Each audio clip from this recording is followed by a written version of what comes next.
we will have a very interactive day. So we are very happy if you have questions, if you have statements, ideas to share with us and to challenge our speakers. I will remind you, if you want to do so, please come here to the podium because we have a camera looking at you. If you come here, so you also our audience online will be able to follow you and understand what you suggest, what you want to ask to our speakers. The day will be organized around 3 sessions, which basically represents, follow the structure of the manifesto that we released a few days ago and is available online. Before that, we have a short general introduction by our leaders, can I say so? So Florence from European Climate Foundation, and then Jean-Michel Glachan from the Florence School of Regulation. Please. Thank you, Nicolo. And I want first to thank the Florence School of Regulation. As you may know, I'm the CEO now of the European Climate Foundation. And I felt last year, beginning of 2021, that something wrong was going on energy markets and electricity markets in particular in EU. And that, you know, European Climate Foundation is there to push a decarbonization agenda all over Europe, to push the climate agenda, and of course, because of my background as well internationally. And I was struck by the fact that if we don't understand what is happening on these energy markets, and if we don't have response to that, there could be an enormous backlash against climate action, and in particular the Green Deal and even the 2030 objective of the European Commission from the European EU for Fit for 55% agenda. So that was my concern, and my second element of concern was many times there is a total difference between what the climate community is talking and what the energy community is talking in terms of expertise and vision and what they are considering as a problem. And classically, of course, the climate community will push for a very quick decarbonization with or without a concept of how the markets should function beyond, of course, the emission trading system we have put in place in Europe already. And my concern was there is a particular crisis there on the energy market, and in particular the way the electricity market are responding, and the way that finally the renewable energy on one side, the fossil fuel, and because of the structure and the mechanism of the market, which of course has a lot of qualities, have finally in a way discouraging, or at least not in a way be prepared to support the transition we are looking for. So the question mark was, do we have a system that can respond to the climate objectives, the decarbonization of the energy transition, both on the supply side and on the demand side? Is the market, the structure adequate to that or not? And how in the short term we respond to these enormous problems that are translated into the cost for consumers, industry, etc., all over Europe about the cost of energy. And so I didn't have any response on that, but I wanted a discussion to open. And I know this discussion is very complex. So in my view, this manifesto and the contribution, the substantive contribution of the Florence School of Regulation and the capacity for Jean-Michel Glachan and its colleagues to lead the discussion in the energy community in particular, for me was a guarantee that at least the two communities can begin to talk to each other. And so for me, this exercise in this manifesto and the way we will try to identify the main questions is a starting point. There is no silver bullet to solve the electricity market problems or the energy market problems. But how consistent these structures, this institution, this mechanism are fit for purpose for the decarbonization is a question I think we have to explore along. And I am confident that now this discussion is on the table. It was not there last year, but I heard the president of the European Commission, Mrs. von der Leyen, very clearly saying we have to find the adequate reform to do that. And this exercise is about to launch this reflection. Thank you. Thank you, Laurence. Ladies and gentlemen, I'm director of a school, so I think my work is not to deeply enter into all policy debates. Policy debates are more for citizens, for groups of interest, national authorities, European authorities. They are all legitimate to push and pull in policy debates, and a school has something else to do. A school is more involved in knowledge creation, knowledge sharing, not necessarily policy making. But of course, this energy crisis started in summer, fall last year, was questioning both Europe and market. It was questioning Europe because many were thinking it's better for national states to intervene for member states and EU should retreat. And mainly because EU was mainly a market. EU was mainly the energy market, the open energy market. Of course, a market open to greenness, but nevertheless a market. And I thought, okay, if it is a growing feeling, I have to be involved, I have to say something. Not because I detain the truth, but because I used to do that since 14 years at the Florence School of Regulation. And we were just discussing it with many, many experts, more than 15 of them, when Russia invaded Ukraine. And immediately I understood that we were not in a crisis anymore. We were in a disruption. We were in a new state of the world as big as 1914 for my father or grandfather, or 1939, 1945 for both my parents. The world of open markets, the world of peaceful trade is over. It's ended. It will not come back. How will we the EU, behave in such a world? Not easy to tell. EU was mainly soft power, ideas, democratic values, and open markets.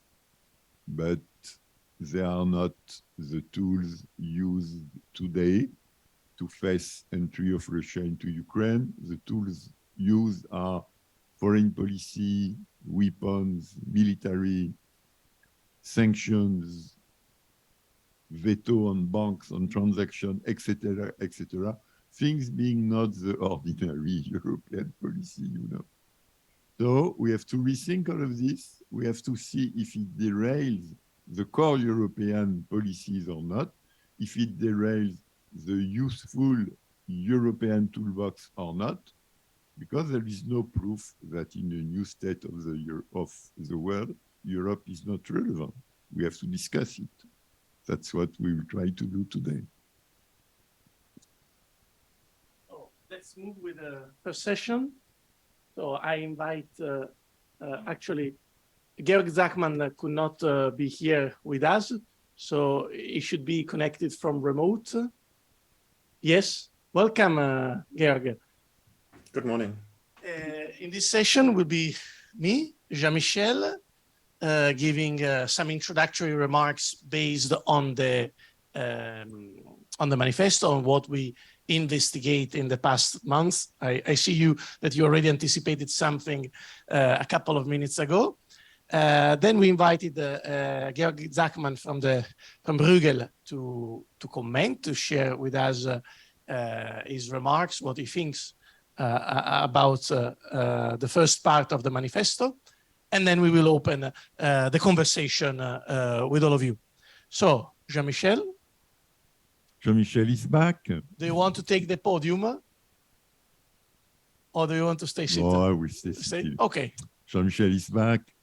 And I will not speak on my name. I will speak in the name of the 7 people in the core group.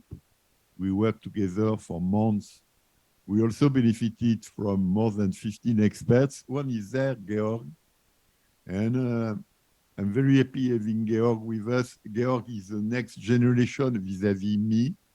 And at Bruegel, he did a fantastic work with Simone Tagliapetra. This fantastic work is really showing that universities are not the core of the thinking in any circumstances. It can be a think tank, it can be people dedicated to do more, to do better on a topic. And it's very important for you to hear this, for me, a typical academic, writing academic books. What I will tell now is what these 7 core group people are thinking.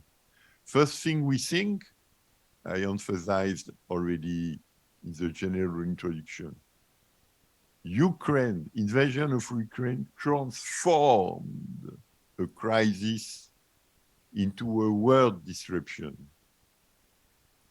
And this is transforming also the wording.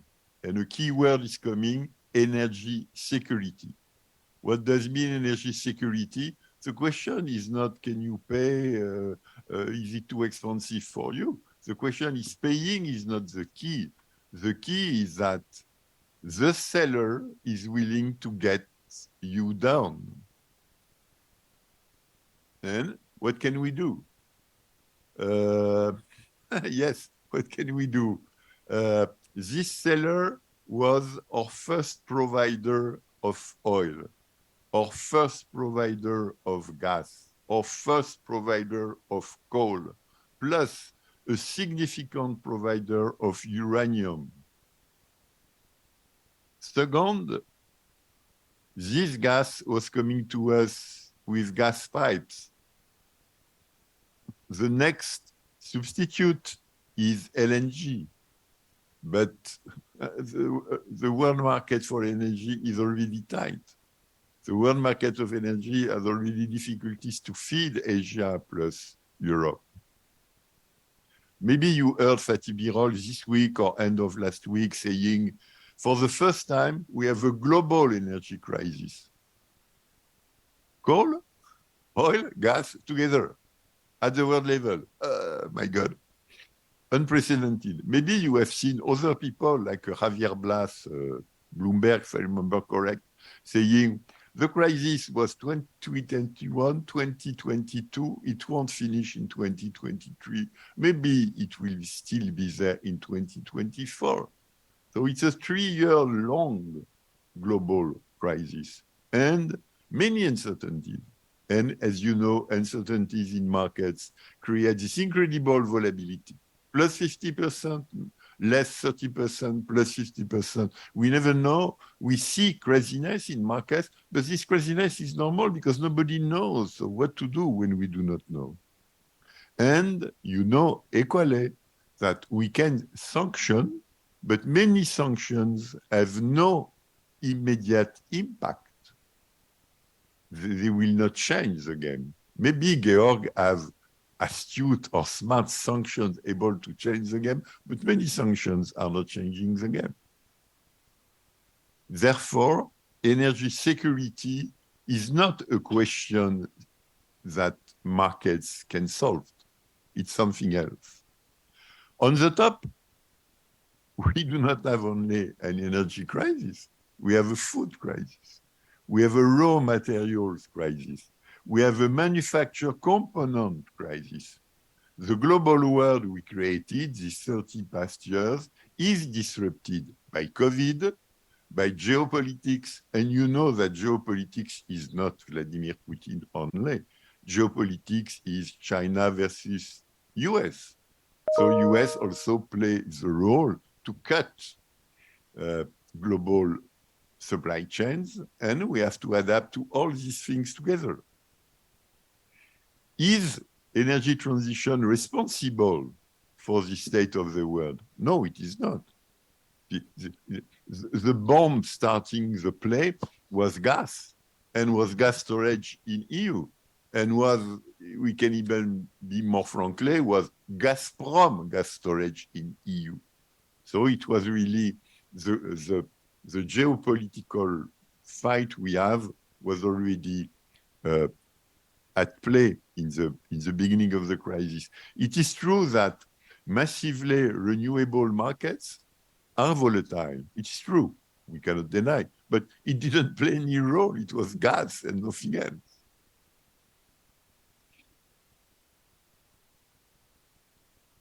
This said, we see that it's not easy to diversify suppliers. It plays a role, but it does not solve the crisis.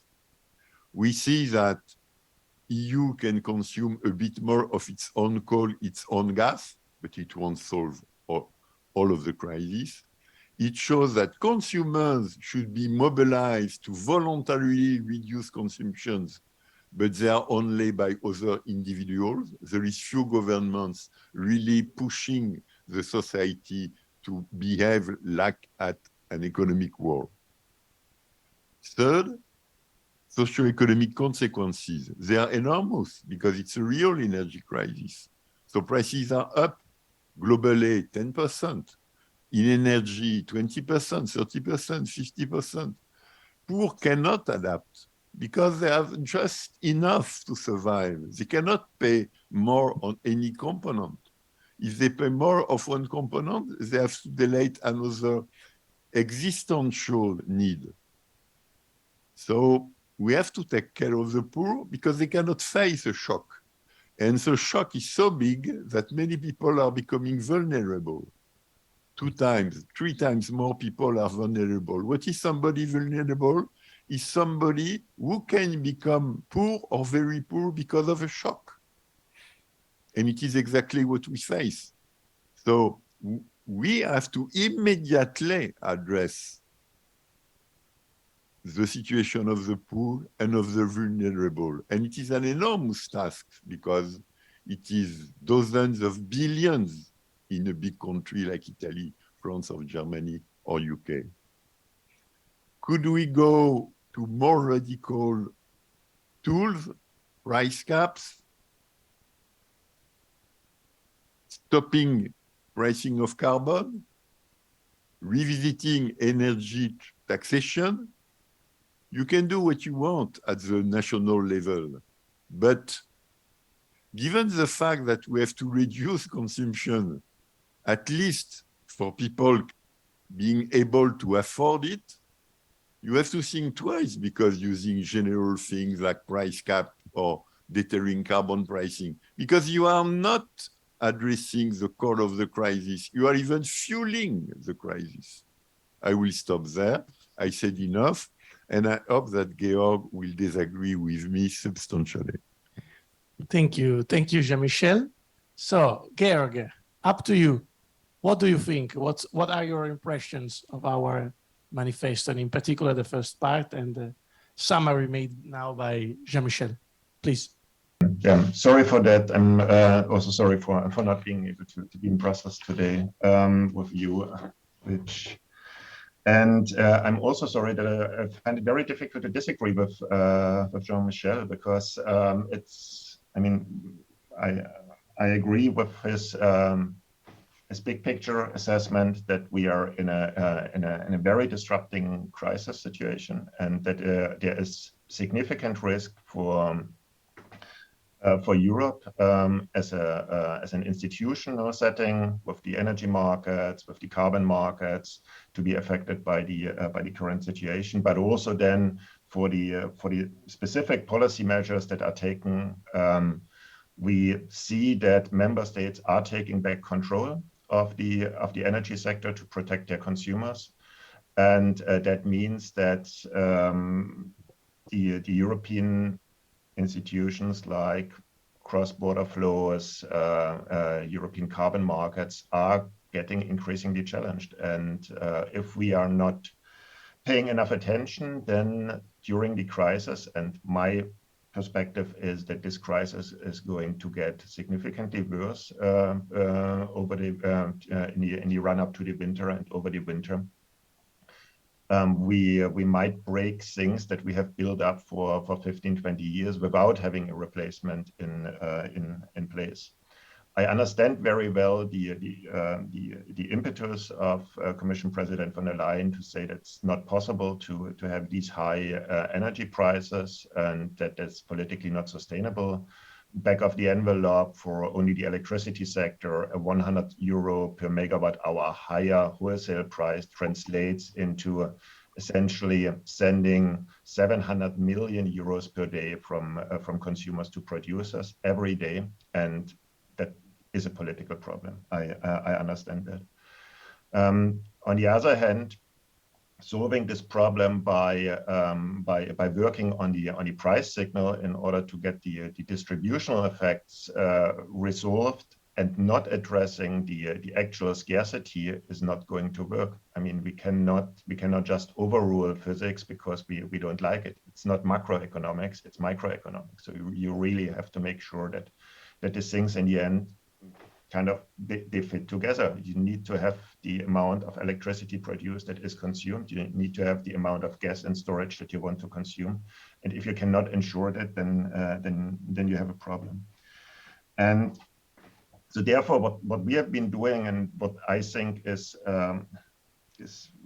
also somewhat a gap in the discussion is discussing about volumes. It's really discussing about what is available in terms of flexibilities in which places, where can we further reduce demand, where can we further increase supply. And so supply demand is the crucial thing. Allocation is then the thing that goes in the middle, and we need to go back to the basics. We essentially, in the past 15 years, learned to optimize more and more at the margins of our system. And that was good because we had a good system and we improved it. But now kind of we are high up in the air discussing about optimizing at the margin, and we have a bit forgotten about all the big thing that is, so we are just seeing the tip of the iceberg, but we have not looked under what the iceberg is actually is. And my main concern, or one of my main concerns, and I think that would be maybe an interesting addition to the manifesto, is one in terms of data and information and knowledge on the energy system. We essentially outsourced everything to the industry. The ministries are hollow. The Commission was working on things to improve the current system, but there was not much deeper understanding available on what actually is, how much gas is being imported into the European Union, how much gas is in the storage, how much are we going to need. All these relatively basic things we have learned to forget about it because they were magically solved by the markets. Now, we don't like the market signals anymore. We want to throw out the market, but now if we want to do that to a certain, even to a limited degree, we need to understand the basics again. And I'm pretty worried about the quality of the debates that we are having on those things. I find it worrisome that an institute like Bruegel with the few things that we are doing are and the relatively small we are having such a reference point in the debate. We urgently need some sort of European energy agency that pools all the data, runs the models, has all the understanding, has an institutional capacity, and is able to inform policymakers about the things that can be done and cannot be done. We have no institutional memory on that. Again, it's all being outsourced to industry. So we have to go back to the really basic questions now. State versus market, and I think the balance is, as we are currently in a crisis situation, shifting strongly towards the state, but with a state that doesn't have the administrative capacities. And member states versus EU, where we also see that the member states are taking over and are not yet coordinating with each other. So member states are largely doing what is good or what they perceive as good to protect their system. But that will end up in a super expensive system. And I don't see how that's going to work out either. But I also am afraid that the kind of reharmonization and bringing it together afterwards on a European level will get increasingly difficult. So let's not throw out systems that we have developed over 15, 20 years in a quickly because we don't like the short-term results. Try to think about what we want to do next, but not kill what we have in place. Yeah, then maybe one additional element on your paper.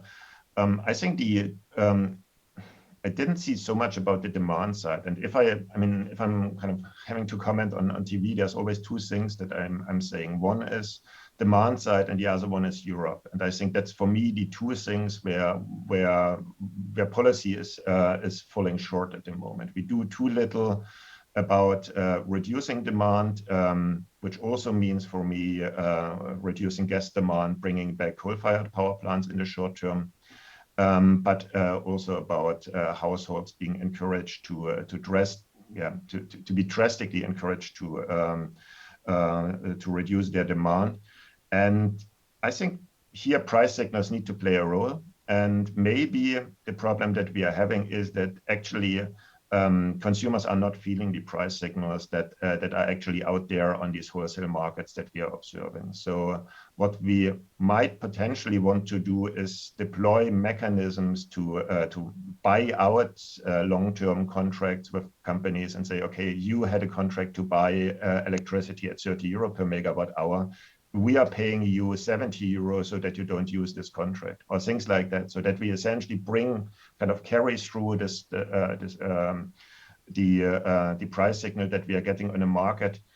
I find it crazy that I can still fly to places for 30 euros per flight, and I find it crazy that my electricity and gas bill have not increased in the situation where I foresee a substantial risk of demand curtailment in the winter if we are not well prepared. Okay, I'll stop here and I think and hope for a discussion. Thank you very much, Georg, also for your ideas on what we could order to our document. So now, the audience. Do you have some reactions to the remarks of Jean-Michel and Georg? Do you share our understanding that the crisis is so deep that we could let's say assume, in order to then discuss concrete policy measures, that the state of the world in which we live is different, and this requires a different mindset? Or do you think that in the end this crisis did not really change much? It's only an accidental? Or any other thoughts? Anybody wanting to say something on this, challenging us a bit?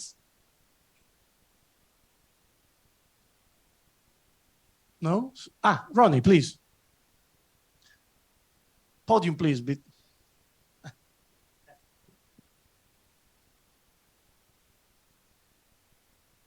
I know that I should not intervene because I'm one of the authors, but I'm thinking, and I would like to throw it in as an idea.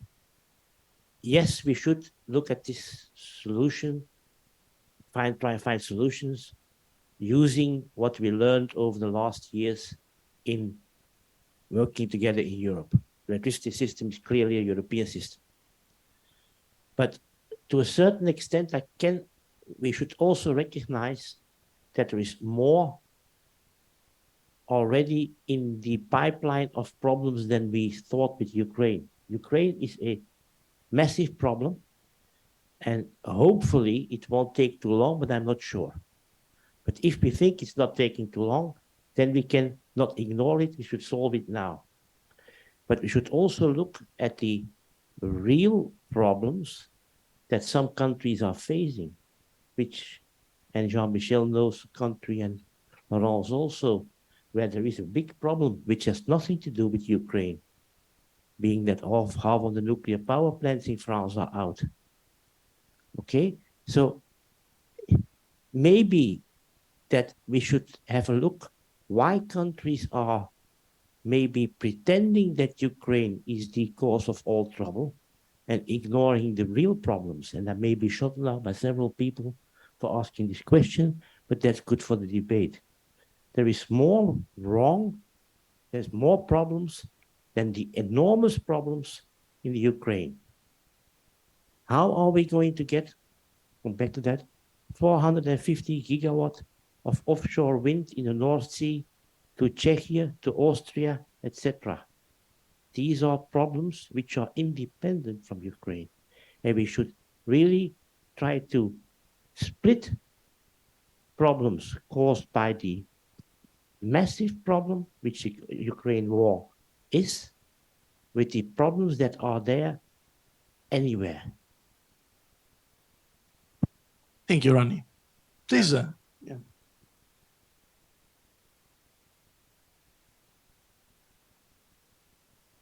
Hi, so I'm Jan Corneli from School of Transnational Governance in Florence and also 3E here in Brussels. Building a bit on the thoughts also of Ronnie and the excellent introductions, you could say, in terms of climate, energy security, we were doing quite nicely, sort of getting the share of renewables up in the electricity system, EVs coming in and being competitive. We were having sort of, with the EU ETS, a nice switch from coal to gas. And we thought, this will bring us, give us 10 years to build on and take on the next challenge. And so there was this idea that if we accelerate what we already have before 2030, and we innovate to get technologies and solutions beyond 2030, we're cruising towards the climate objective of net zero by 2050. And I think what the Ukraine war probably has really changed is that it's now no longer about what we can do only in terms of households and transport. It's about industry. It's about industry and heat. And I think there we are taken, by not surprise, but at least I think all the ideas that there were out there to decarbonize industry beyond 2030, when the EU ETS the price would actually force industry also to make massive cuts, and not only in the power system, as has happened in the last 10 years, but so also industry really starting decarbonization through, renewables and renewables-based molecules. Well, that work, I think, has now that needs to be advanced by 10 years. And that's, I think, where especially German industry, but, we're all part of German industry, if you want, at least in Belgium we are, that's where really we are 10 years short. And that's, I think, the real problem already for this winter. And that's where the solutions are probably lacking. And I'm afraid that Georg is right. We'll have to ration probably and say, okay, we have so much for industry. So what we're going to do with it? What comes first and so forth. So the normal market functioning will be upset probably by autumn, by winter. And that's, I think, something we need to reflect on. So, but that's probably going to be the debate later. Price cap, yes or no? How will we do that also for industry? Do we want to break up the electricity market? There was this idea of splitting the renewables and the fossil markets. So is this an idea forward? EU ETS, reform, and then renewable industrialization. We were not ready for it, but it has to happen. And it has to happen much faster than we thought. So that's what I wanted to bring in. Please.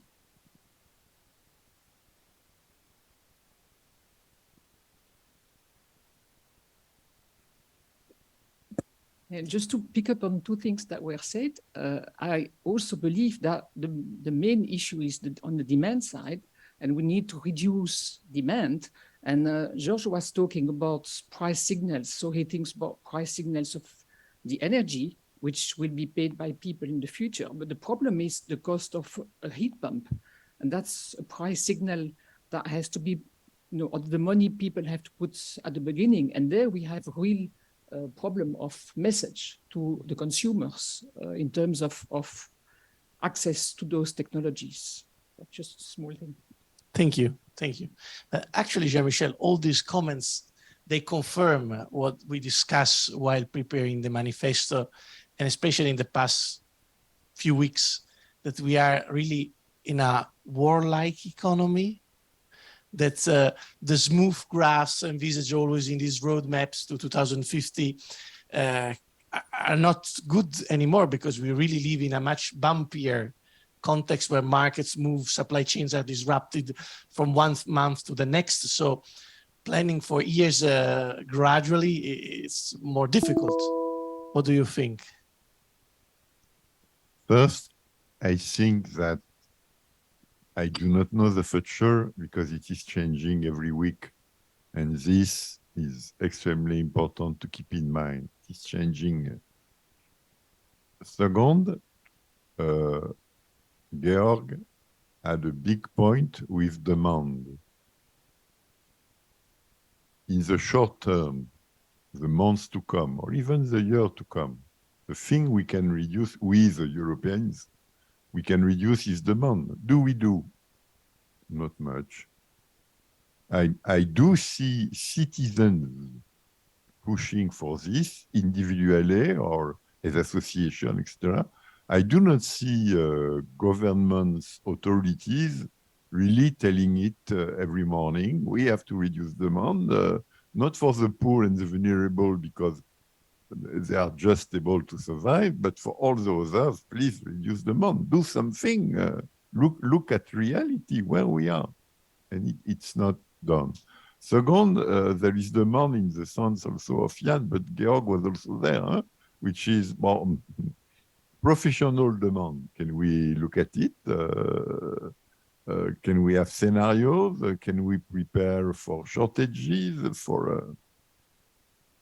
Then we have Ronnie. And Ronnie was saying different things. One of the things Ronnie was saying is, if I understand correct, we use in Europe to be driven by targets, okay? But we have an implicit assumption that we have targets we can implement. That's why we do not look in detail at implementation. Implementation is sent back to professionals or countries. But sorry, if we are not sure that we can implement it, if we need to coordinate several industries or several groups of interest or several countries to be sure that we can implement, if we do not coordinate, we are not doing the job. And he was taking the example of 300 gigawatts of wind in the North Sea. Okay, wonderful. But if we cannot evacuate this power on the continent, something is missing, etc., etc. And Madame Wittmann telling us heat pumps, will they be there? Will we have the heat pumps? Because the European Union is saying in Repower Europe, we have to double the number of heat pumps installed by 2027. But is the industry able to double this number? Will European heat pumps be made in Europe with European components or be exported in Europe by the Chinese manufacturing? Do we have the manpower to install heat pumps? Are our workers trained, ready? All of this has to be looked at very closely because we are in a different world. So all the assumptions we had in the past are not guaranteed anymore. Everything has to be checked. Thank you. And this actually goes back also to another comment by Georg, the need to have well-informed and well-prepared and sufficiently, let's say, numerous people in the ministries, in the public authorities, that they can probably better analyze these problems and foster coordination in the industry. So, Georg, then back to you. It's really, I would say, a change in the mindset that we need to implement. It's not just identifying these long-term targets, because in Europe, we always say, we need to send clear signal to investors, long-term signals for in 10, 20 years, and then, let's say, leave to the industry to act. But now probably we need the public authorities that do a bit more. They are a bit more precise and they coordinate a bit more, like during the pandemics with the also procurement of vaccines. What do you think, Georg? Yeah, maybe some kind of elaboration on that, also taking into account Ronnie's point. I've been thinking a lot about electricity market design. So, and I started out as a young PhD student at the time, thinking like, yeah, a bit with a bit of hubris, that if you only are able to think of the perfect market design that ensures that that everybody gets the right signal, then you implement that, and then you're done, and the right mix of power plants will come, and the right transmission lines will come, and everything will be fine. And that you just have to think it through, and you can find it. And I think over the past couple of years, also being in Brussels, it became clear that this is not possible for two reasons. One reason is that there's huge distributional effects there, not only between consumers and producers, but also between different producers that are sitting in different countries that are lobbying for their interests and their legacy plans. So you're never going to get the ideal system. And second, the ideal system also does not exist. Now, how on earth are we going to move forward with our electricity system? And I think it's well understood that electricity will be very much at the core of decarbonization of large parts of our economy. If we cannot send the correct short-term and long-term signals to investors, simply because of practical impossibility. And I mean, my current thinking on that is that actually it's kind of a two-pronged approach. On one side, you need better guidance to the sector what you think is a good system that is in line with your targets. So one should have some sort of European system planning that looks both into transmission and generation and demand side, and gives a bit of guidance in kind of, that's a system that we all could agree on is something that might potentially work. Now, we are not auctioning off then the individual power plants that we are putting in the system to companies. We're just saying that's the system we think could potentially work, and if you can make it work better by doing something else, just do it. But you have a reference point, and then on top of that, you still have a market that provides very good short-term signals, at best on a European level, down to nodal pricing and products for different flexibilities and what have you, all those things that I dreamt of as a young PhD student. And then if you combine the two things, the guidance and the short-term signals, you essentially, investors will still be worried that they are not going to recover their cost based on those signals. So, but the state somehow committed through this long-term planning that they will make sure that investors that invested in the right direction are more or less getting remunerated. Because what I have seen in the past years is that typically investors at least in my country, probably also in other countries, were able to shape national electricity market regulation in a way that ensured that the investments that they have conducted in the end turned out profitable, even so they might have been going into the wrong direction, but it was based on the guidance of the state. But formalizing this more and making that some a process that really is not only based on kind of very broad targets, but on a more specific view of the system, seems to me like something that is more realistic than the approach that we are currently having. And I mean, the hope would be that we do a European planning, that we do smart planning, that we integrate a lot of people into the process with a lot of information on what are the skills that are available, what's the technical options, and so on, so that we have a better societal debate. But just hoping that we introduce more and more complex price signals here and there and redistribute. I mean, I don't understand the system anymore. For me, it's a big spaghetti diagram of money flows, electricity flows, and I don't know who is still able to decipher whether the system is able to provide what we wanted it to provide. Thank you, Georg. Coming back to demand, could it be, and maybe it will be the last question, Jean-Michel, could it be that we are not looking at it too much at imposing demand reductions, at nudging them so much?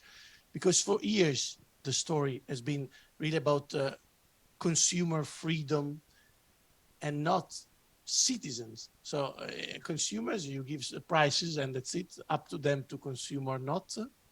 But in a period of crisis, with war at the borders of Europe, maybe we should bring back the idea of citizens rather than consumers, and to make them participate in the effort, in the collective effort to save energy until the system, until the supply side can adapt.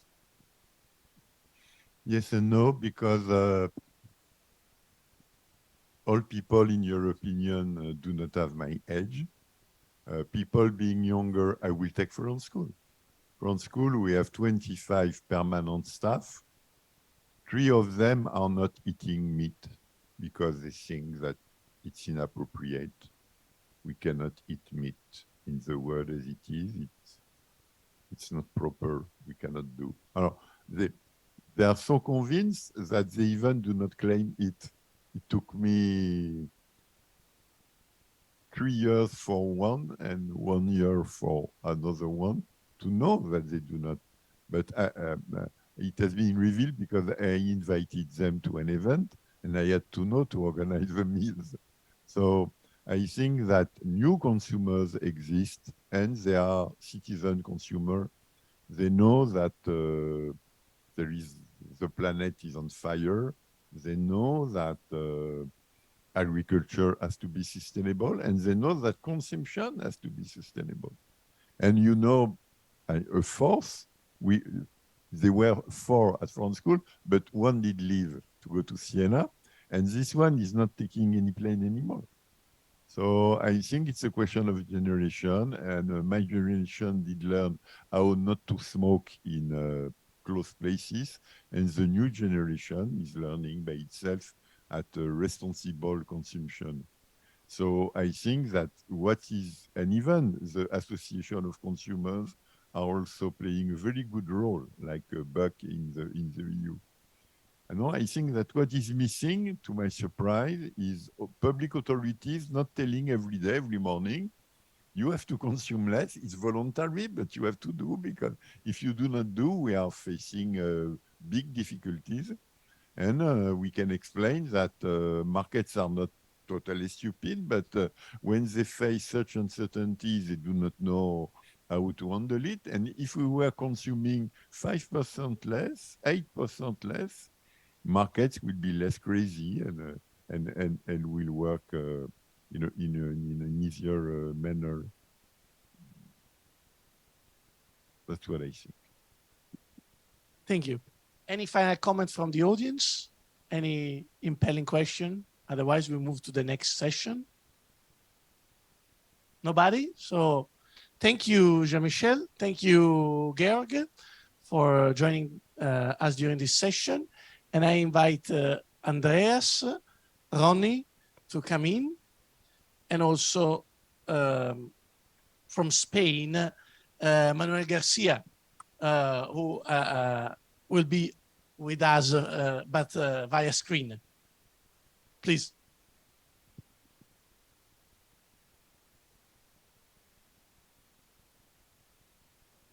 Yeah, thanks, Nicolo. But of course, we also have Christian Ruby from Eurelectric joining us. Please go ahead. Thank you. Have a seat. So thanks a lot, Nicolo, Jean-Michel, and Georg. So my name is Andreas Rüdinger. I'm an associate researcher at IDRI, the Institute for Sustainable Development and International Relations in France.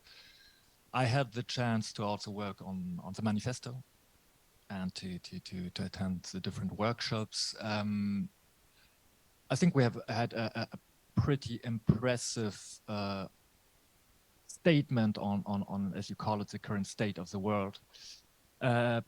Pretty alarming. Some might say pessimistic, but which of course raises a lot of questions on where we are going now and what should be the priorities. Because when I listen to you, I get the impression that we have everything is a priority now. We have so many priorities between accelerating the transition, dealing with the social impact of the crisis, dealing with institutions and processes we have building for the past 10, 15, 20 years. How do we keep it all together? And you, Ronnie, I think you made a very good point of the crisis might also be revealing some failures, some problems which have been there for a long time, which have been underlying. So how do we combine it? How do we keep it all together? What are the priorities? Georg made a very good point on saying, even more than before, we have to go back to basics. So what will be the role of the state and the market in there? How do we keep an integrated European system while, of course, in terms of crisis, national sovereignty becomes a big priority, a big issue? What will be the role of citizens compared to industry? And how do we deal with markets which have been massively focusing on supply side so far? I mean, our markets have only been built to deal with the supply side. So how do we bring the demand in there? Ronnie, so joining us today for the second session, we have Ronnie Bellman. I will not even try to present his curriculum because you have been in the sector for so long and on all sides, possible regulator, a grid distributor, advisor, academic. So he has it all. And he will present us with the insights. We also have Christian Ruby from Eurelectric, so the Federation of the European Electric Industry. And joining us, hopefully, I hope he's already there because we're not seeing him so far. We have Manuel Garcia Hernandez. Hello to you. Hello, good morning. Hi, who's General Director for Energy at the Spanish Ministry for the Ecological Transition.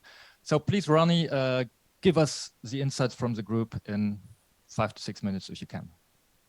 Thank you, Andreas. It's an honor to be able to do that, to try to give the insights of the group, because we have discussed so much, exchanged so many ideas, and we, as Jean-Michel said, and also was Laurent said, we were, taken by surprise. The first ideas was not what we had to do. We had a big problem to tackle in the beginning when we came together, and then they multiplied that target by a factor of 5 by invading Ukraine, and which changed a bit the content of the report that would have been if without Ukraine. So it was a very interesting journey, and it showed also the flexibility of that group, which was amazing to me and very interesting. And if we look at the new state of the world, okay, and as you clearly said, we have to tackle all problems. And when you were saying that, immediately, etc., I'm thinking of the time of the year. For me, it reminds me of the time that I was a regular professor at the university, and this time of the year is exam time.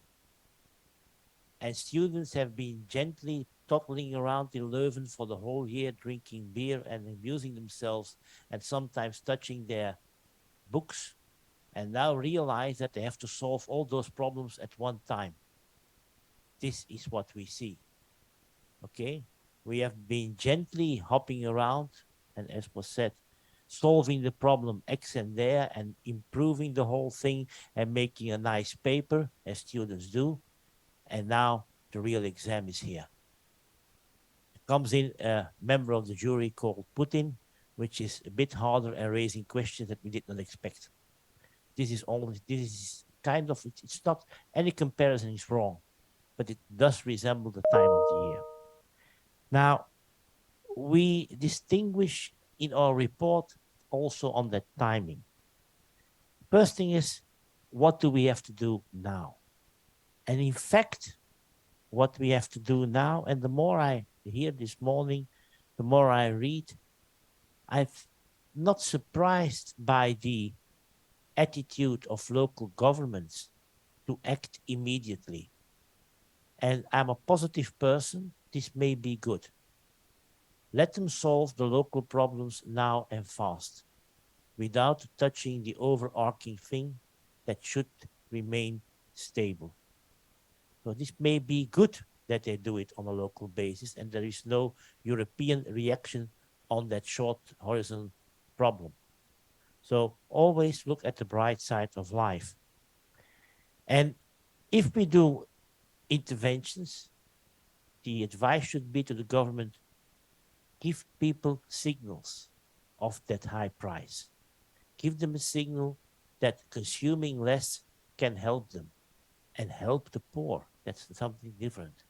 But if I see, for instance, the big debate we have in Belgium by just on the fact that we should reduce the speed on the highways to 100 kilometers per hour, that would reduce by 15% the petroleum consumption, it really scares me to see that, because I realize that the things we really have to do for making that transition is far more than just reducing from 120 to 100 kilometers per hour. It will take much more changes in society than this minor one. And this, the politicians are not able to convince people to do this minor change. It is about a short time. In the long run, we really need to look at things differently. We should accelerate the deployment of renewable and renewable-based electricity. Fine. Every renewable part is a good part. Electricity is the highest quality of energy, and 1 megawatt hour of electricity can deliver far more services than 1 megawatt hour of petroleum. If you drive a car, you drive 3 times as much mileage with 1 kilowatt hour of electricity than you do with petroleum. So electrify whatever you can, go for it.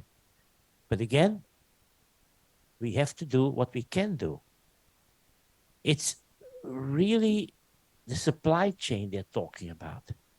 And I've been reading some papers which scare me, which make me nervous.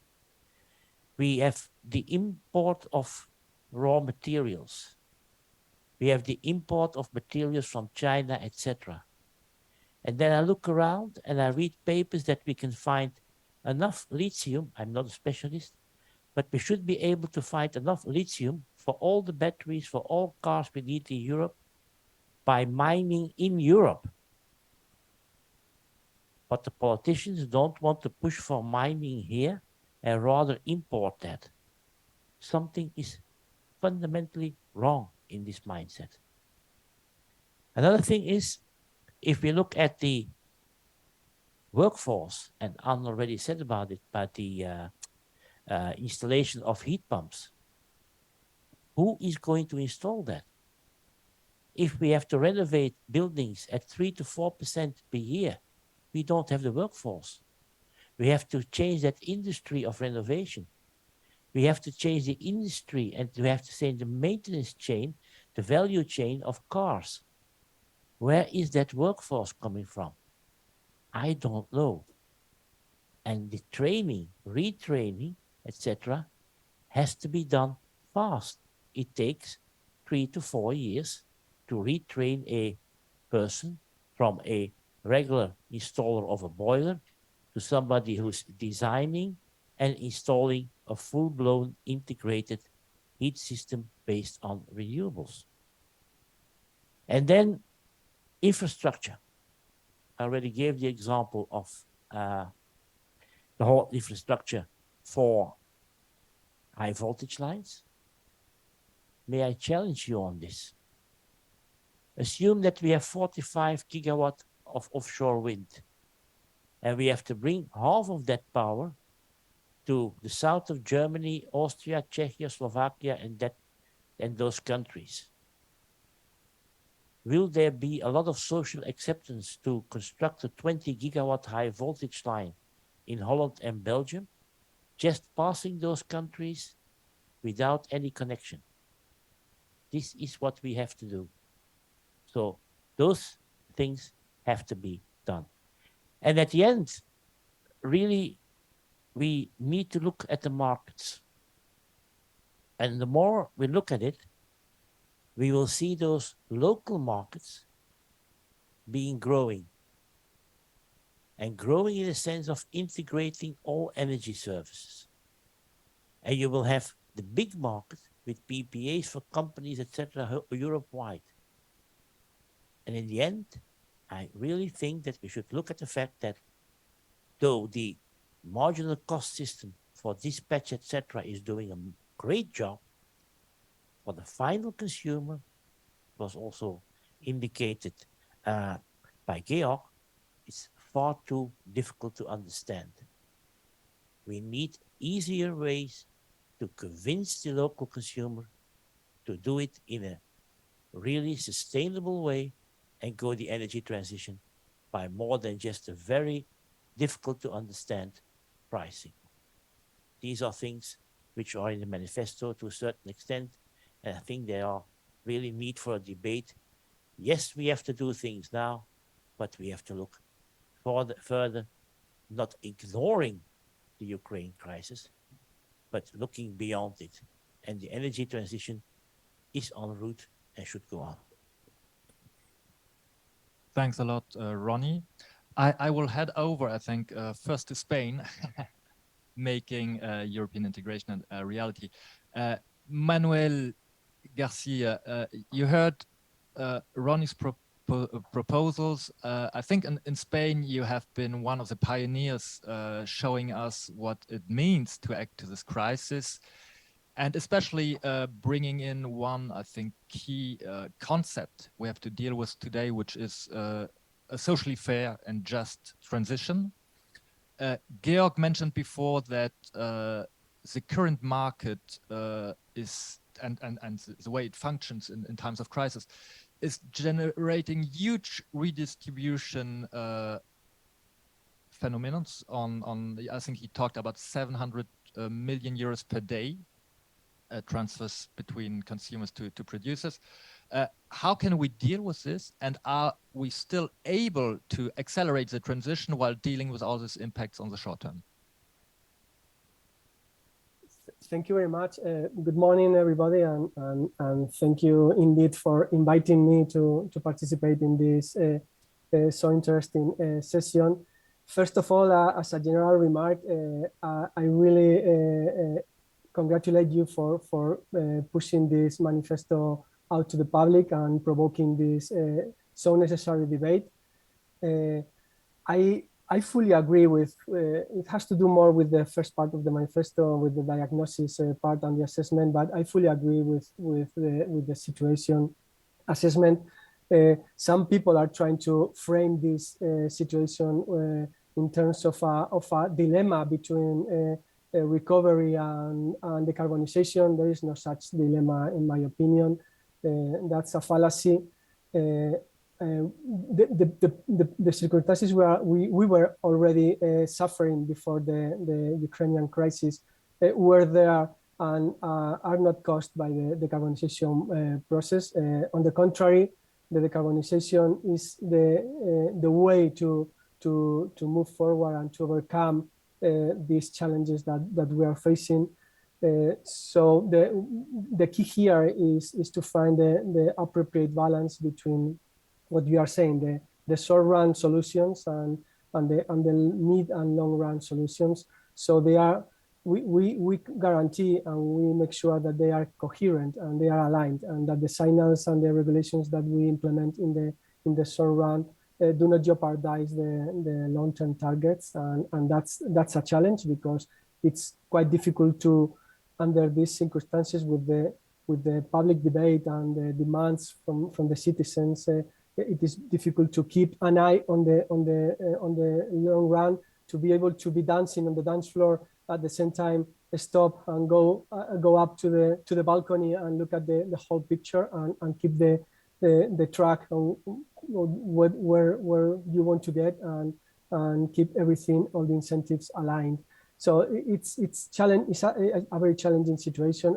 Actually, I agree that the crisis is structural, and what the Ukrainian crisis has brought to us is it has advanced, speeded up some situations that we were planning to be facing in probably in 10 or 5 or 10 years. We have them here, and we have to react promptly. So for the governments, for the regulators, obviously for the whole society, this is a huge challenge, and this manifesto is a very useful tool to keep the public debate ordered and rational and taken in a proper manner. So as you were mentioning, actually we are surprised. I wouldn't say that we are happy to be here, but some of the debates and the questions that are being put on the table right now were very early in Spain.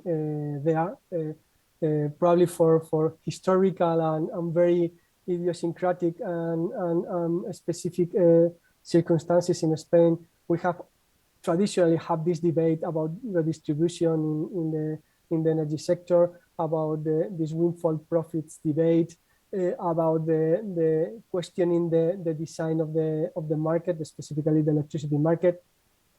When I talked to my colleagues in the past, European colleagues, about these topics, they sounded really strange to them because they were not there. But now, unfortunately, some months later, I think this has come to the public debate and to the general debate in the whole Europe, and we see this in the Repower EU communication, in the conclusions of the European Council. These tax, these words, windfall profits, redistribution, design of the market, they were very strange only 6 months ago or 1 year ago, and now they are mainstream. So this is a signal that the paradigm, the whole world has changed in very few months. And obviously in Spain we have been pioneers. We have implemented some measures regarding the distribution of these windfall profits. We have in place a windfall profit mechanism acting on the effect of natural gas prices on the electricity market.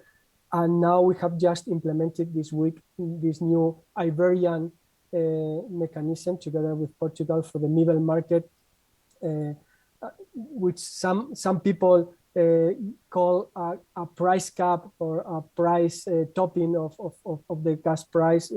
Actually, I believe it's not a price cap mechanism, because actually the remuneration of the marginal plants remains the same. So there is no such price cap for the marginal technologies. I like to frame it more like a mixture of a price insurance for consumers and a windfall mechanism because actually the way it is financed is using the part of the inframarginal rents of the non-emitting, non-fossil fuel technologies. So of course we've been pioneers in Spain. We've been facing this challenge of the just transition and the distribution effects of the markets. We have a quite comprehensive strategy regarding just transition, and we have implemented, I think, quite innovative solutions for this, focusing and targeting those regions and those sectors especially affected by the decarbonisation process. Coal-fired plants which are being phasing out right now. These regions highly dependent on these technologies, and we are working all the administrations of all of the levels of the administration, the local municipality, regions, and the state, the general administration, together with the companies and the civil society, working on new ways of creating industry in those territories that are affected by the process. But now it is true, we are dealing with the shock of prices. This has to do with the affordability for the poor and vulnerable, but also with the effects on inflation, which is quite worrying as well because of more macroeconomic effects. And we have this trade-off between or dilemma or conversation regarding what's the best way to act with general interventions in the markets or with more targeted solutions. In your manifesto, you are clearly proposing a more targeted solution with lump sums, aids and subsidies to the most vulnerable consumers. This is fine, and it's easy to agree on that approach. But the problem with this, obviously, it's always the size of the pocket of the countries and the budgetary effects that these fiscal measures usually have. You are proposing to use a windfall tax mechanism to get revenues in order to finance these measures, and this is a clever way and also a quite provoking way to act on that. Especially if you think about what was the mainstream 1 year ago, we are also acting on that way, but again, I think that we have to be very, very careful that, in order not to jeopardize or compromise the targets that we have for the longer run. So I don't know if I have answered your first question. I think that I don't want to stand for the moment. I stop here and obviously very happy to react later. Thanks a lot, Manuel. I think you have answered pretty well and illustrated the contradictions and dilemmas we're facing. For example, you mentioned the priority, of course, you have and a lot of member states have on creating some kind of price insurance for consumers, where at the same time, in the first session, we heard that we absolutely need to provide new and possibly more flexible price signals to consumers to make them act on demand. So here we are again on possibly facing a dilemma or seeking to do two things, very different things with the same signal. And possibly we are doing the same for industry, because you mentioned we want to, and Ronnie also, we have to keep long-term signals and show that some things haven't changed, while at the same time changing the rules of the game to some extent because the situation has changed a lot. So how can industry adapt to that? And Christian, do you have the impression that right now we have the right framework in place to actually accelerate the transition? Because obviously it's one thing to say we have to accelerate, it's another to do it in a very difficult context. Well, I think it would be wrong to say that we have the framework in place, because if that were the case, then the transition would be accelerating right now, and it's not. So what we have on the table is a framework that's under discussion and that is seeing, I would say, in some areas, continuous improvements leading to a potential acceleration of the transition. For instance, we in the industry are very happy about the amendments to the Renewable Energy Directive that foresee some significant speeding up of permitting. We see some real potential in this and some interesting potential consequences coming out of that.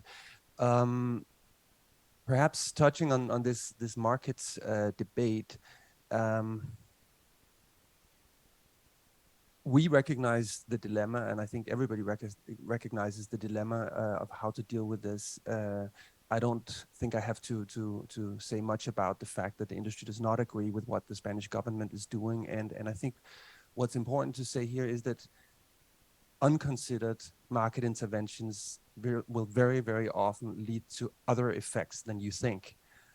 I can understand the logic and the intention, but I can already now say that we are seeing some very different impacts of what is being implemented than were intended, at least as far as I can see.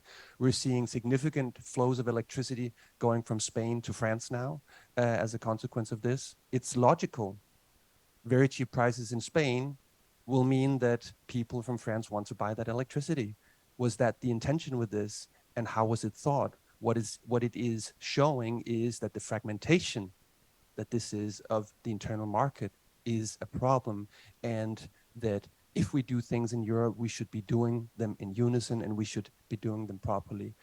The biggest problem with Repower EU, which by the way is really well intended and in many cases well thought and well executed attempt at doing the impossible. The poorest part of that is clearly the market design piece, which basically endorses the market and at the same time says, we love the market, but you can do anything with it. You can do any intervention right now that you want. That is fragmentation for you right there, which is a risk. We are much more convinced of the approach that is also set out in the paper, I understand, which is about lump sums, which is about targeted help via fiscal measures. And then we're very open to debate about how can we actually improve this market design, because Eurelectric has been saying for years, this is not perfect and it's not really fit for purpose, frankly. And here we need to distinguish between phases. First of all, what can we do right here, right now? The short term is going to be extremely difficult. The short term is this upcoming winter, potentially the next, where we're going to see, I would expect, even more significant price increases than we have already now. What do we do there to provide that signal to consumers? The idea of a negawatt market, a market for savings, could be put in place fairly quickly as an amendment or as a complement to existing markets. So mechanisms, be it tenders or others, that would basically remunerate energy savings, especially at peak times. Those could be extremely valuable to bring down prices and still provide that transparency and avoid fragmentation. Then in the longer term, we need to ask the question, how do we provide investor certainty?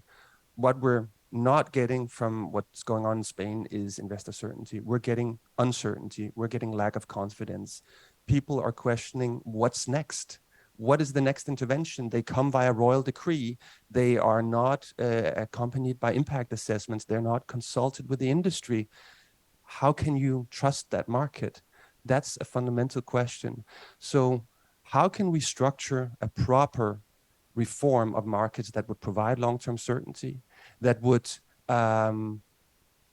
incentivize more investments in renewables, and I would add investments in the grids that need to accompany, because the distribution grids that need to go along with renewable investments have been forgotten in the Repower EU. For every euro you put into renewables, you need to put 50 cents into grids. Those money are not there. That priority has not been set out in the papers, and the investment pace in distribution grids is not following suit at all. Last but not least, to the long-term signals. Again, what's going on in Spain, you will recall that Spain wanted to create a redistribution mechanism to offset the impacts of carbon prices on electricity.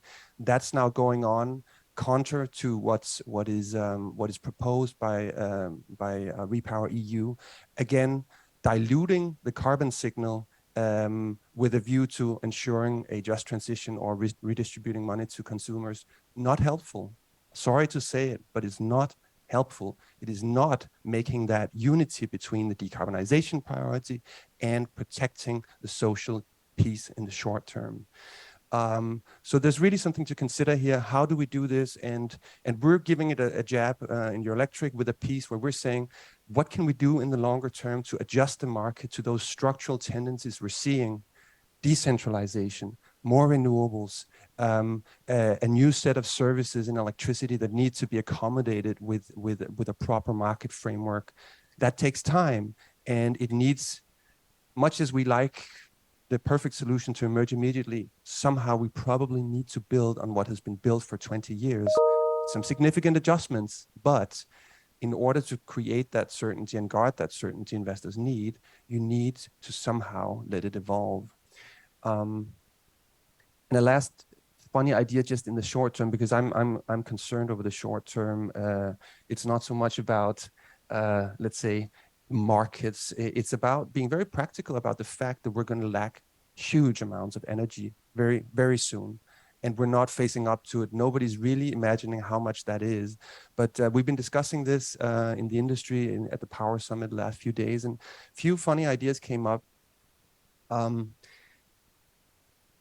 Power production in Ukraine has dropped by 35%, corresponding to the drop in GDP that they've seen.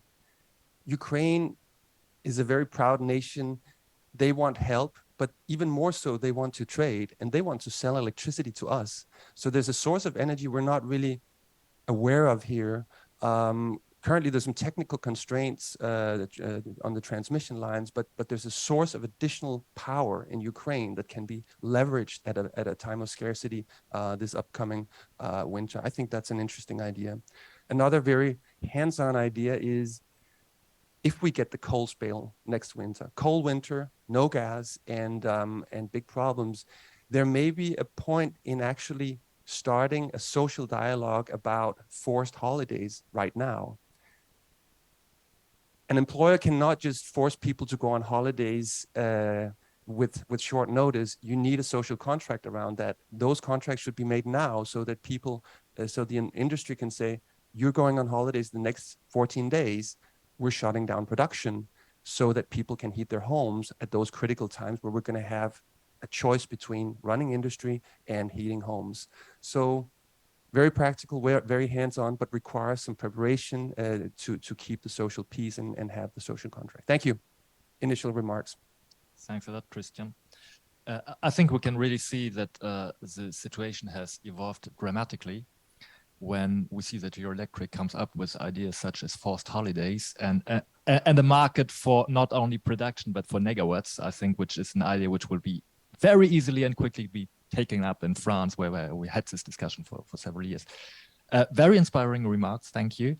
I don't know, Ronnie, if you want to have an initial comment on what our two speakers have said so far on what it means also in terms of complementing our manifesto.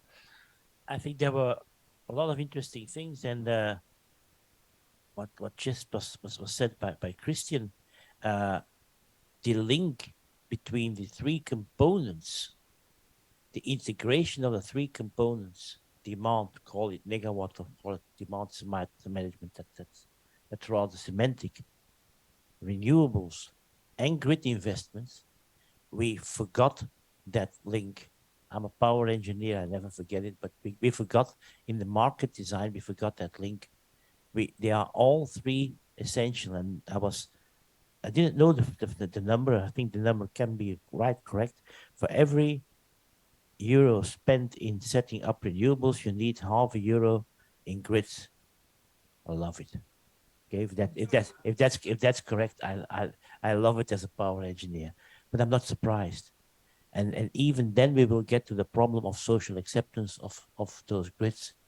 And that was one thing. And also if I look at Spain, what I'm missing, and maybe I can raise that question to Manuel. Spain is very well equipped with LNG. Is there something we can learn from that? I hear a lot of difficulties in Spain, but that must be an asset at this moment. How is this working? Yeah, thank you, Ronnie. Yes, indeed. In Spain, we have 6 LNG plants that have been poorly used for the past years, and that was something that our gas consumers were praying for, and we haven't used large enough. But at the same time, they give us flexibility and security of supply right now. Unfortunately, Europe cannot benefit from those LNG plants in these circumstances because we have limited capacity, interconnection capacity through the Pyrenees with France and the rest of Europe. The REPowerEU communication has made through ENSOGI an assessment of the bottlenecks and constraints in the natural gas network in Europe, and has identified as priorities to invest first in reducing or removing the bottlenecks in Central Europe, rather than increasing the interconnection capacity between the Iberian Peninsula and France. But it is true, in Spain, we don't have this huge concern about curtailments, because we can bring LNG from many parts of the world. But the problem is here affordability. At a certain point, if the price of the natural gas of the LNG is high enough, it is, and you cannot pay for that, it is equivalent. You have an affordability problem and a security of supply problem as well, because you have to set up industries and consumers cannot pay for their bills. So I think the lesson learned here is that you need, and it has been already said in the previous interventions, we need more than ever an European planification or planning for the whole energy system for the next decades. I think this also has to do with the third session, with the governance of this process, but we need to have the structure and the tools to plan, to integrate all the fragmented systems and markets that we have in Europe right now, and to have this common vision. And we also have these silos of information, and that these are legacies from the past. We tend to think on the electricity sector and market alone, and more we have to look at the whole picture.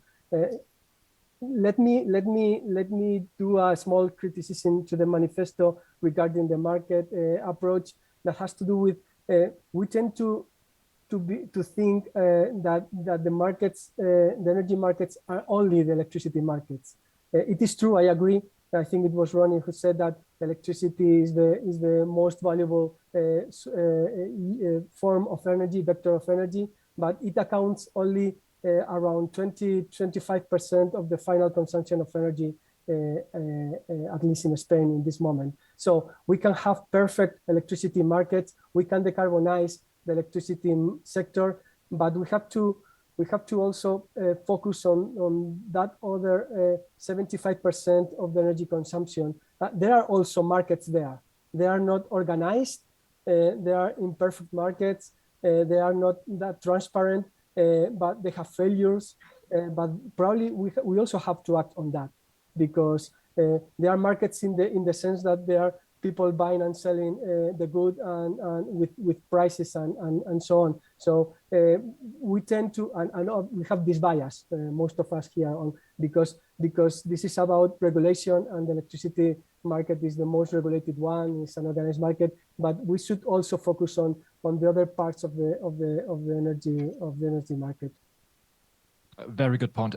Christian, a very quick reaction, then we're going to open up the debate. Well, here's one point where I really strongly agree with Spanish representative, because there's a paradox in the way we're addressing these things for the moment. We all want electricity to be the future, yet this is where we're making massive amounts of interventions and creating uncertainty, whereas the gas market, which is essentially, and the shortages of gas, which are essentially the root of the evil, are continued to be unregulated. And when you look at the quarterly results of big energy companies these days who have crazy profits, I'm sorry to say, it's not electricity companies. Have a look around and see for yourself. It's Aramco that comes out with like 180% increase and all-time records in their profits. It is the energy companies, read oil and gas companies, that are making horrendous, enormous, incomprehensible amounts of money these days. That's the fact. And one of the things we've been saying in New Electric is if you want to address this energy crisis, so go to the root of the evil, which is the rising gas prices. That's what needs to be addressed. Thanks a lot. We certainly have to do this, pretty much agree on this. Any questions, remarks, suggestions in the room? I know that some people here have pretty detailed proposals on market design and what should be done, but I don't know if they are willing to give this. Please.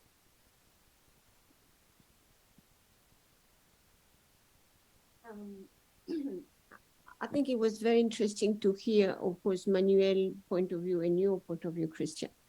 And I think both of you said at the end that was something weird that we discuss only on the windfall profit or not on the electricity market and the electricity producers and not on the upside, upstream of the value chain. So I think that would be very interesting. At the same time, I think there is I think I agree with this problem of fragmentation, with killing and the, in a way, very short-term reaction that government has to provide. And when you look at the French policy compared to the Spanish policy, or maybe what will be put in place in some others, this fragmentation of the response are really a concern. So I was wondering, I understand, of course, the point of view of the industry, meaning the electricity producing companies saying we should not be the one who be in taxes because that will uncertainty production or investment, in a way, the uncertainty about our future investment. At the same time, and that's my question to you, the polarization of the discussion between government wanting to address the problem of the energy poverty that is now there and the problem of even on the economy of the industry in general, how you enter in the discussion on where this problem, because again, concentrating, for example, the subsidies to the poorest household, which is certainly a way to go, but then where will be coming from the resources? If you enter, in my view, but it's a question mark for you, in a discussion with the government on how we distribute the cost of this short-term amortization of the cost, I think that will give, in my view, what you said at the end, which is finally, why are we not taxing really the oil and gas companies and both at the entry of the market of something else? So I was, in a way, what I'm feeling looking at the Spanish discussion or maybe in other region, I see that there will be a value for, and it's a question mark if it's possible, to the electricity industry to enter in that discussion on the sharing of the cost. And that could, in a way, incentivize the government to be more active and courageous on the windfall taxes that windfall profits that on the upstream that you are describing. That I feel that saying it's punitive for us, it's not fair, you don't enter in the discussion that will open, I think, the mainstream that Manuel was talking about.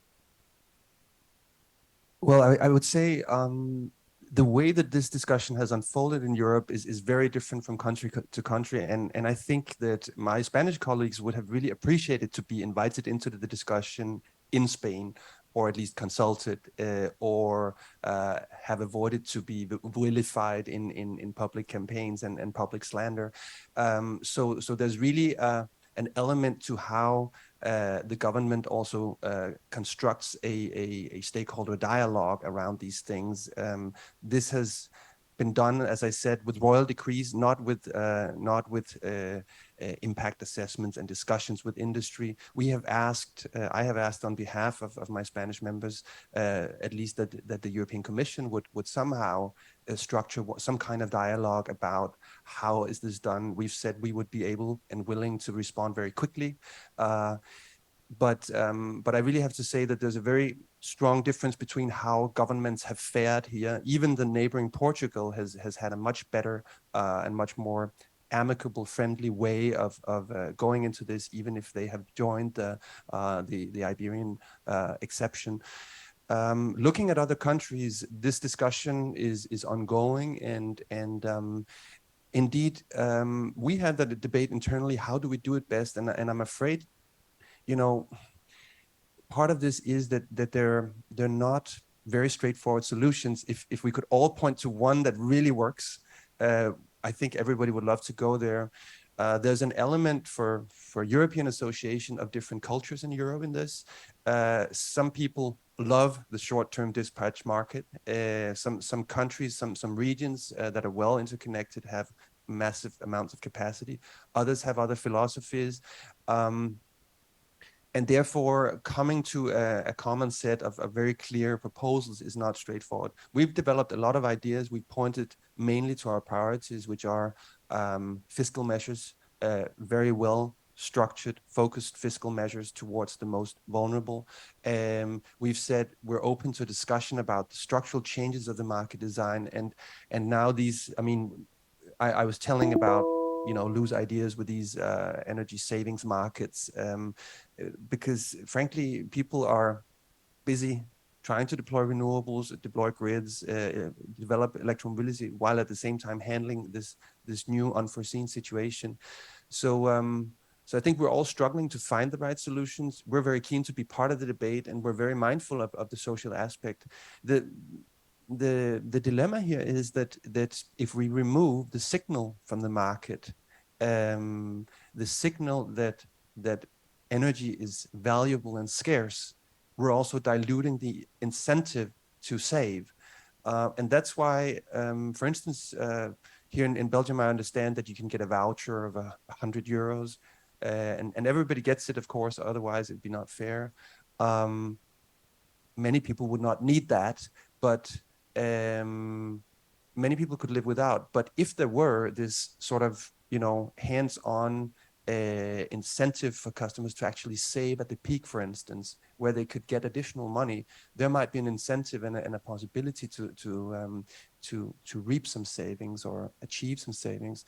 So we're deeply immersed in this debate. It's not straightforward for us to just say, well, here's the solution, because everybody's struggling. As I demonstrated, there are really many problems with what's being implemented in Spain, because you think you have the solution, you have an intention which may be good. It just happens that when you're structuring something, a set of rules for hundreds of thousands of people and thousands of traders, people are going to find ways to game it, and things you hadn't thought of, for instance, shortages in France, are all of a sudden going to impact what you wanted to do. So that's the answer.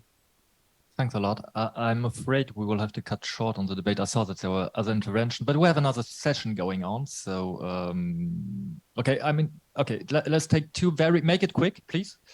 2 quick remarks. Yeah, I thought.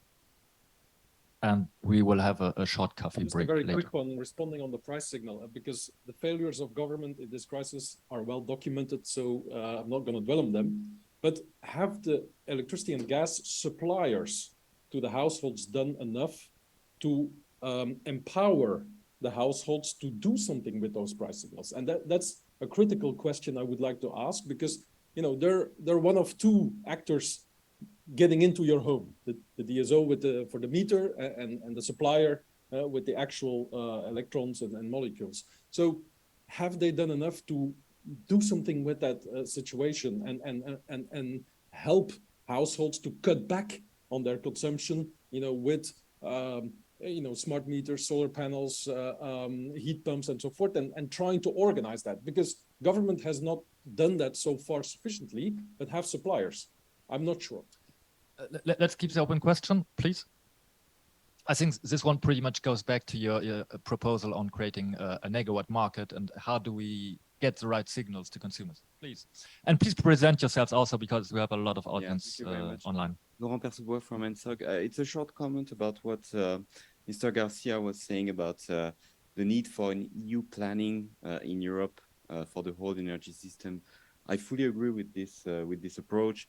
Just a short comment from my side, coming from ENSOG. There is already a planning to some extent for the gas network with the 10-year network development plan, what we call the TYNDP, which is prepared in coordination with ENSOE as well. So I think it's a bit maybe far-fetched to say that there is no planning at all about the energy system in the next decades.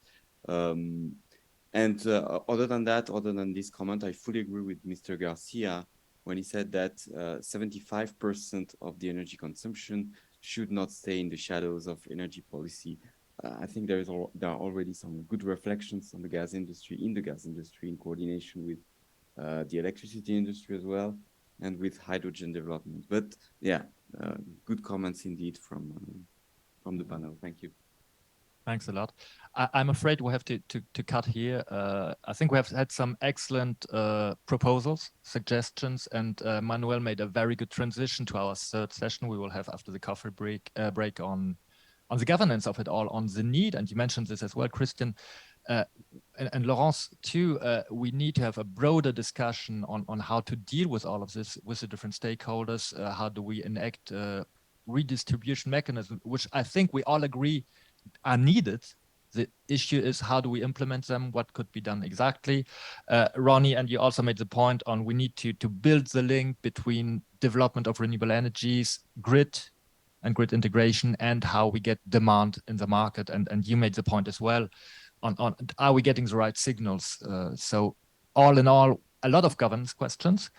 And we also had this idea, which I liked a lot from Georg, on we need a European Energy Agency in a much broader form than we have today.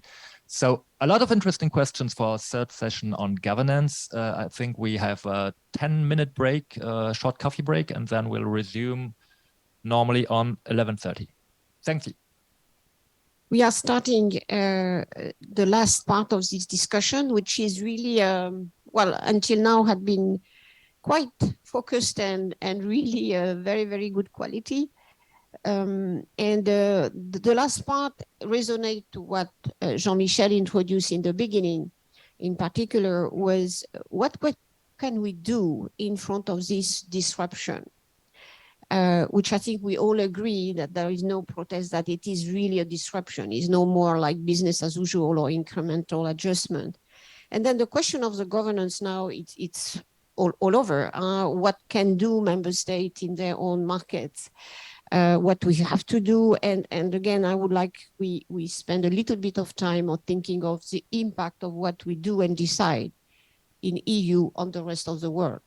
And in particular, when I look at this competition for getting alternative sources and LNG deliveries, it has an enormous impact, of course, on other countries' demand and in a way impact. So I would like to introduce our two speakers. First leg would have been a very active part, the legal eye in our group. The group was formed by economists, specialists of energy, of innovation, or technology as well. And Leg was looking at that from sort of a big perspective in a way, because of her job as a professor at the Florence School of Law. And that was very precious because law brings us to concrete, so how you do that and what is adequate and not adequate. So I will leave her the floor immediately. And when we have a privilege of having Stefano Grassi, who is leading from the EU side, and the Commission was this very delicate navigation across short-term reaction and management and the long-term. And for the first time, in a way, where the long-term decarbonization objectives are embedded into what you decide and you do. And I will appreciate you distinguish in your reaction and comments, Stefano, the tension you feel between the short-term response and whether they are social, technical, from the economic point of view and inflation, and the objective, and how there could be a contradiction between the short-term response and the long-term response, with the objective, of course, that EU now has accelerated in terms of, for example, the decarbonization agenda. So what I think we agreed in this group is the actual system of governance, whether it has a lot of qualities and it responded to key objective in particular, and again, building on what was said before by Manuel and Christian in particular, we should not forget that it's not only electricity market is their energy market. And that's very, very important, because in a way we can forget and in a way lock in because of the lack of organization on the rest of the supply chain, in particular on the fossil fuel organization markets, just looking in because of the short term and forgetting the decarbonization long term, where electricity, of course, is already knowing where to go. So the plan is of course not the same one exactly, even if we have, of course, a lot of common instruments. So my question to both of you, but in particular to Leg, to really introduce our reflection. We saw it was not adequate, but what the option possible, and in a way understanding we are at a moment where probably nobody knows exactly, there is no silver bullet solution to all this problem. So how to create a process, and who should be in a way involved, and how to in a way build a progressive, in a way, meaning step by step. Nobody wants to disrupt everything, but we cannot keep the objective of the decarbonization, the energy transition, with the instrument. We have them. They are too separate. They are not connected enough. And there is this problem of national markets, plus, of course, the regional transition as a whole, in a moment where, and I can say I'm excited by that perspective, even if it's difficult, where more countries will come in Europe or asking to come into Europe. So we could have a different landscape of what EU looks like internally as a new group, and externally. And just a nuance, sometimes we can interpret that the Russian aggression against Ukraine is as well against Europe. And that probably the signals that Mrs. von der Leyen, as well as Mr. Draghi, Mr. Scholz, and Emmanuel Macron gave yesterday. It is about the European model. Of course, democracy, we know that. And Jean-Michel, you have said that very clearly in the beginning, but it is about our way of thinking about the decarbonization and wanting to keep that direction for us, but at the world level as well. So this is an attack against the Green Deal, in my view. The Green Deal for me was a peace project, and it's clearly that not in the mindset of President Putin at that moment. So challenge that, as Jean-Michel said, it's not the same world where we could build consensus easily around all this. Lee. Thank you very much. Well, good morning. Yeah, it's still morning. Indeed, I am a lawyer. Lawyers are not known for fixing things. Usually we're called in to fix other people's problems, but with maybe varying results. But I'm asked to talk a little bit about governance. And I live in the Netherlands, although I'm not Dutch.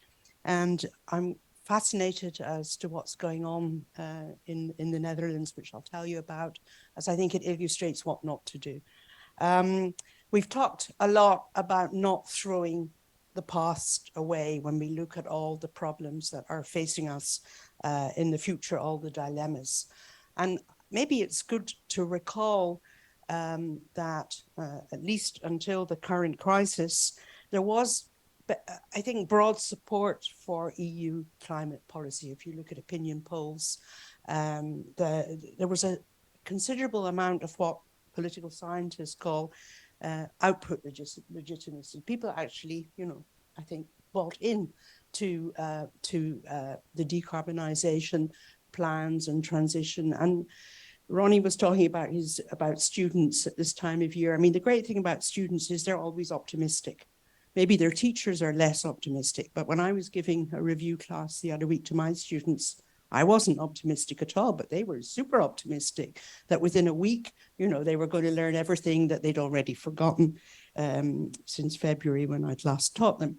And I think we have to remember that there is optimism. We shouldn't be too pessimistic. Otherwise, I think we'd give up, actually, and sort of all crawl into a hole. And the optimism is then, okay, people did buy into decarbonisation. They did buy into the Green Deal, even if, of course, there's always skepticism. And it's always a vulnerable position. Of course, we have We live in the age of social media, which attacks, of course, scientific, fact-based information. The project is, as Jean-Michel often reminds us, an elitist one. So there's a lot of vulnerabilities, but there's still a bedrock of optimism.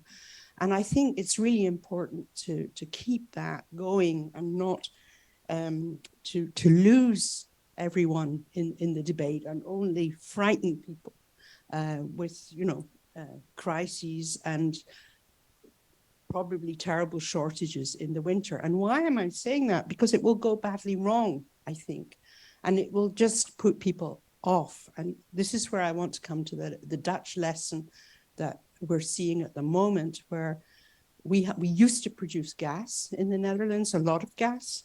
It caused earthquakes. And so the government announced in 2018 that the gas field in Groningen would be eventually phased out. But now the question is, well, is that a good idea? Should we turn that policy decision around? And how do we do that? And of course, the government doesn't want to do it because it will create a great deal of unrest. They have promised to phase out, and so they don't want to, do an about term.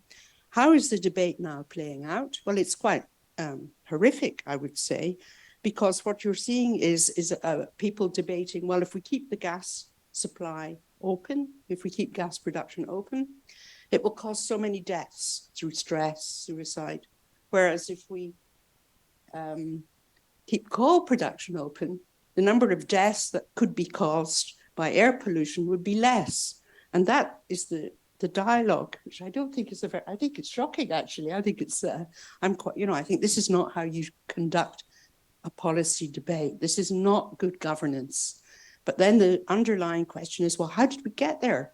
And I think the answer is because it wasn't anticipated, that people did not prepare scenarios, did not sort of connect all the dots in advance and say, well, we could do this. And if we do this, it will have these consequences and these should be debated.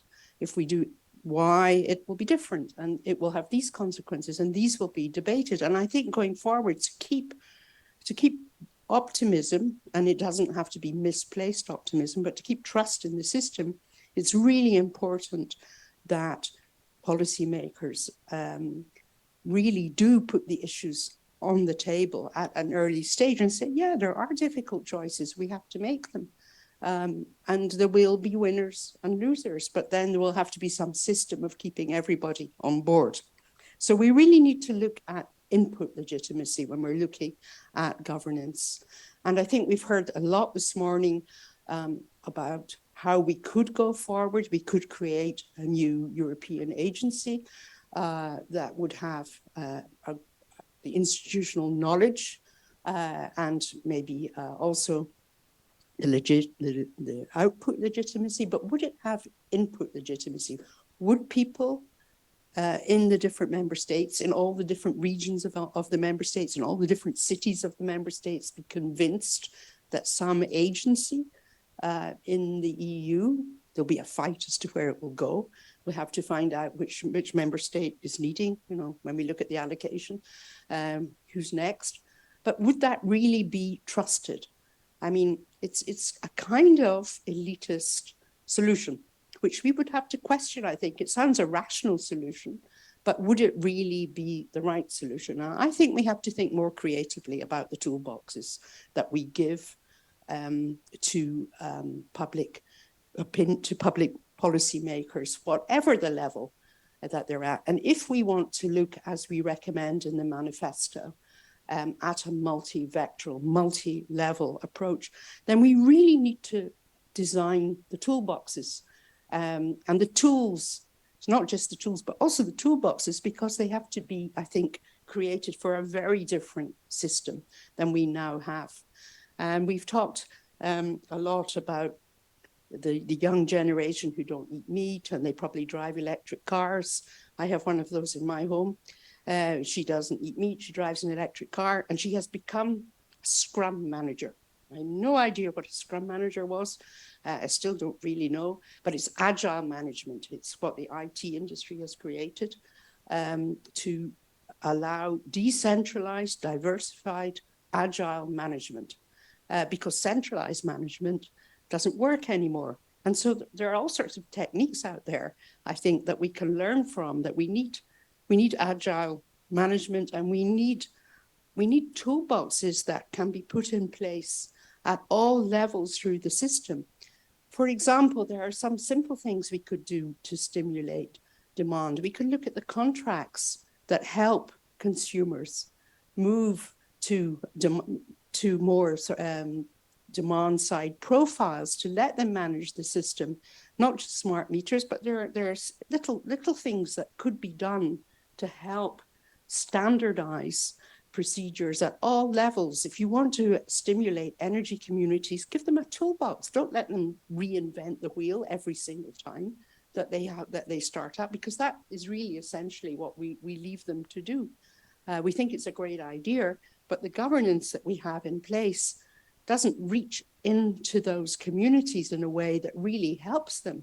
And I think if you want to keep the optimism, then you have to give people the tools to allow that optimism to be put in practice, and not to be overwhelmed by the current crisis and the disasters that might occur. The other element in the governance debate that we've heard a lot about this morning, and you see in the manifesto, is we have to think long term, and we mustn't think in silos. We have to have a strategic roadmap that everybody can buy into, and that will allocate risk, allocate responsibility. And that roadmap, I think, has to also be much more inclusive of the countries that will be so important for us in the supply chain. I think that's something that's a whole reorientation in the governance debate. And again, otherwise we end up with, if President Biden goes and talks to the Saudis, what about human rights? And we get to a yes-no sort of debate or a black and white debate, perhaps, where there seems to be no middle way. And yet, surely we can think in terms of better conditionality, better, a situation where you can create perhaps more trust in the different parties. And I think, interestingly, in that respect, and we do have some tools if we look in the toolbox again, we have some interesting tools that we haven't really thought about how we could deploy. But we have, for example, I'm a state aid lawyer in practice, and I write a lot about it, but we have things called battery alliances, and we have hydrogen alliances. And if you look at who's in the alliances at the moment, it's member states, it's companies from member states. If you look at the 10 Europe, the trans-European energy networks, they're primarily all about member states, with some little add-ons for projects of mutual interest where third countries come in. But we could open up those alliances and allow companies or members or other countries to come into those alliances, and it could be much more participatory, and that could be really a win-win situation, I think. And so there are all these tools that we could just refashion to perhaps achieve some of these wider governance objectives in the new situation, in the new world that confronts us today. Thank you. Thank you, Lee. Thank you very much. I will thank you for this specific and broad perspective at the same time, which is always difficult to articulate the two, when you have done that wonderfully. I think, and your last remark in particular, in a moment where EU has a sort of necessary ambivalent positioning vis-a-vis energy markets. I'm thinking a lot with the discussion I am having, and I know Jean-Michel has had as well, with African colleagues, where Africa is protesting around, in a way, against the decision of many financial institutions in Europe and governments not to fund any more gas investment in Africa, and at the same time, of course, negotiating new contracts. And that's why exactly embedding the cooperation in the way we decarbonize our economy, embarking with others is certainly the way to look for consistency and cooperation that I think would of course reduce this contradiction, which in a way can be very, very well understood in a way. So Stefano, how you handle all this complexity on the short term, long term? My feeling, as our colleagues discussing that Europe was at a crossroads, and not necessarily because the short-term solution all will be consistent with the long term. Of course, we know that we will need more coal in the short term. The gas embargo, the sanction may happen more quickly than we expected because of Russia's decision than our decision.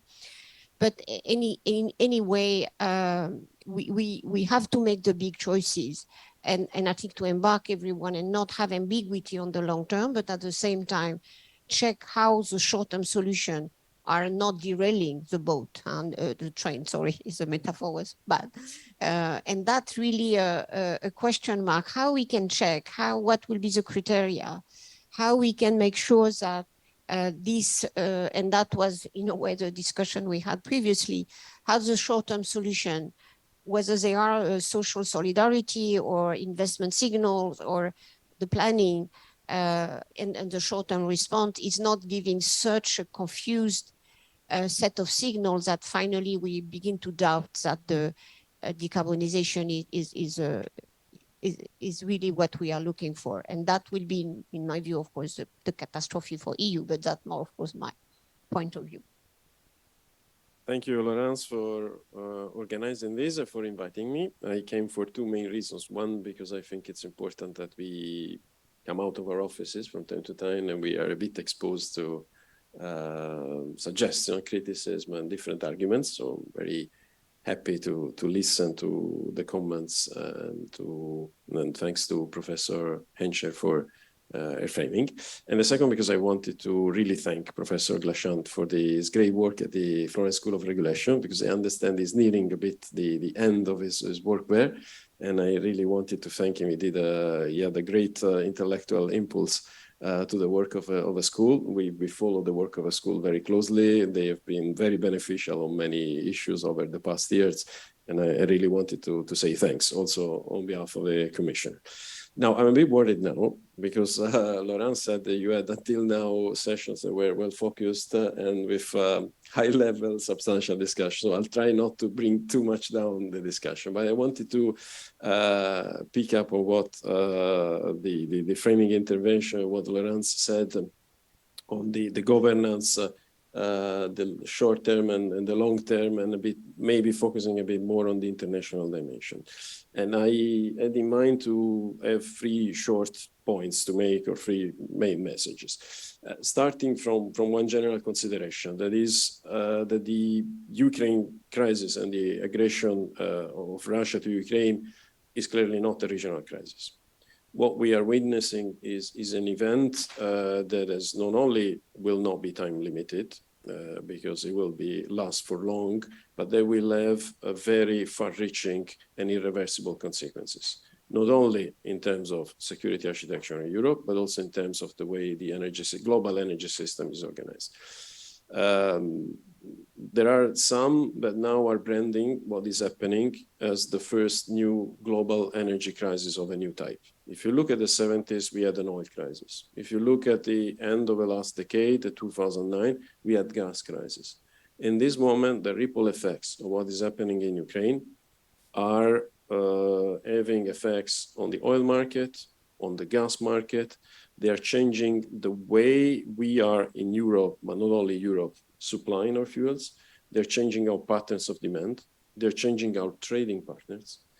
And they are changing the way we transport and we think about energy infrastructure. So this is going to be a landmark shift, and it's going to be a change that will completely alter and redefine the environment in which energy policy is done in Europe, but elsewhere. And I want to give you two images that I have of how this is changing. First image is India, who until now has been a negligible importer of oil from Russia. is becoming now one of the largest buyers on a monthly basis of oil, freed by our already planned phasing off and phasing out of Russian oil. And if you look at the pattern of oil trade, you see a very strong redirection already in place. Second image, yesterday I was with the commissioner in Egypt, where we signed at the presence of President von der Leyen a memorandum of understanding on energy cooperation with Egypt and Israel. It's about LNG trade, transport and export to Europe, but it's broader, it is about energy cooperation. And at the signature, and then we were brought to field visit the LNG terminals in Damietta and in Port Said, the onshore terminals of the Zohr gas field. Was with us the Israel minister, Karine El-Arrar. And we asked a bit naively, even if I come from foreign policy, that this is almost historic. And we were told that no minister from Israel had ever attended a public ceremony in Egypt since 2005. So this is, again, a clear image of the shift from east to south of all the regional energy cooperation. And now Europe is now becoming the pole attractive at development in the EastMed and cooperation between Cyprus, Israel, Egypt, extending to Saudi Arabia. The Emirates are investing in Egypt in some of its infrastructure. So it's a world that is completely changing beyond our eyes. And we need to absorb these changes. We need to reflect, and we need to identify strategy. And I think this is a point that you clearly make in your paper, that the EU needs to have a strategy up to the task of what is happening around us. And one point of my three messages, the first point is how we do not compromise on the long term, where we are doing this clear focus on the short-term diversification, securing the sufficient supplies for next winter. And I think we are trying to do that, not to compromise, or you say not to derail the boat while we are trying to keep it afloat for this winter. In some ways, that I don't know if they are convincing or not, you will tell me. But the first is that we try always to integrate in everything we do when we are engaging with third countries, like we did now in Egypt and Israel, always to integrate the gas, the LNG part, with a part on what will be our cooperation in the following decade, on renewables, on technologies, on clean technologies. And hopefully we are trying to step up this type of cooperation also on hydrogen, because we want to give this idea, of course, now you have the lever, we need the gas, you want to insist on long-term contracts, but let's maybe not to insist on two long-term contracts, because we can have a long-term relationship. We can buy hydrogen, we can buy renewable electricity. Egypt is interested in having a cable going to Greece, for instance, to export the surplus electricity. The second, we try always to put together the old and the new. The second element is that we are trying to push for a strong focus on the methane emission reduction. Again, Egypt will announce, I think tomorrow at the Major Economy Forum, they're joining the global methane pledge. And we are insisting everywhere, but yes, we need to shift from pipeline gas to more LNG, etc. But or to everyone, we are ready to give incentives, to share technologies. It's important that everyone does its part in reducing methane emissions. If not, really what we are doing in the short term will have a negative impact on our carbon emission in the short term, and already we are, quite on a difficult trajectory. But if we want to keep the objective to say the climate neutrality 2050, now we just readjusting a bit the trajectory to go there. I think we need to insist very much on the methane agenda. We cannot let it slip as a second order consideration. Third element, we need, and I think it's a point you make, to expand energy security notion to raw materials and supply chains. Because it's very clear that if we want to make it the deployment of renewables at the pace we need, we may run very quickly into a shortage of components, turbines, the blades for the windmills. We may run into supply chain problems. We can run into problems of material for batteries, and that will be a killer. If we want to reduce as much as possible the need to diversify and get gas and increase the integration of renewables, we need absolutely to give a much stronger focus on these two elements, raw materials and industrial supply chains. And I think the solar strategy is an example where we have a strong focus on the industrial part of it. Second point I wanted to make is that what we see is a very strong, how can I say, a change of direction compared to what was the international cooperation 2-3 years ago. Climate change, as a main, Laurence knows it better than anyone else, climate change was a global agenda of cooperation, was an agenda of multilateralism. The COP are the immediate picture, the symbol of what is a cooperative agenda. Now, what we see is a strong deglobalization and regionalization. Everyone is trying to reshore the supply chains. Everyone is trying to sell their own technologies or develop their own electrolyzers in their own part. The India example, everyone is trying to redefine their flows of supplies. And I think we have a strong risk as a Europe, because we were always betting on open markets, on multilateral cooperation, etc. We need to be very aware that this is happening.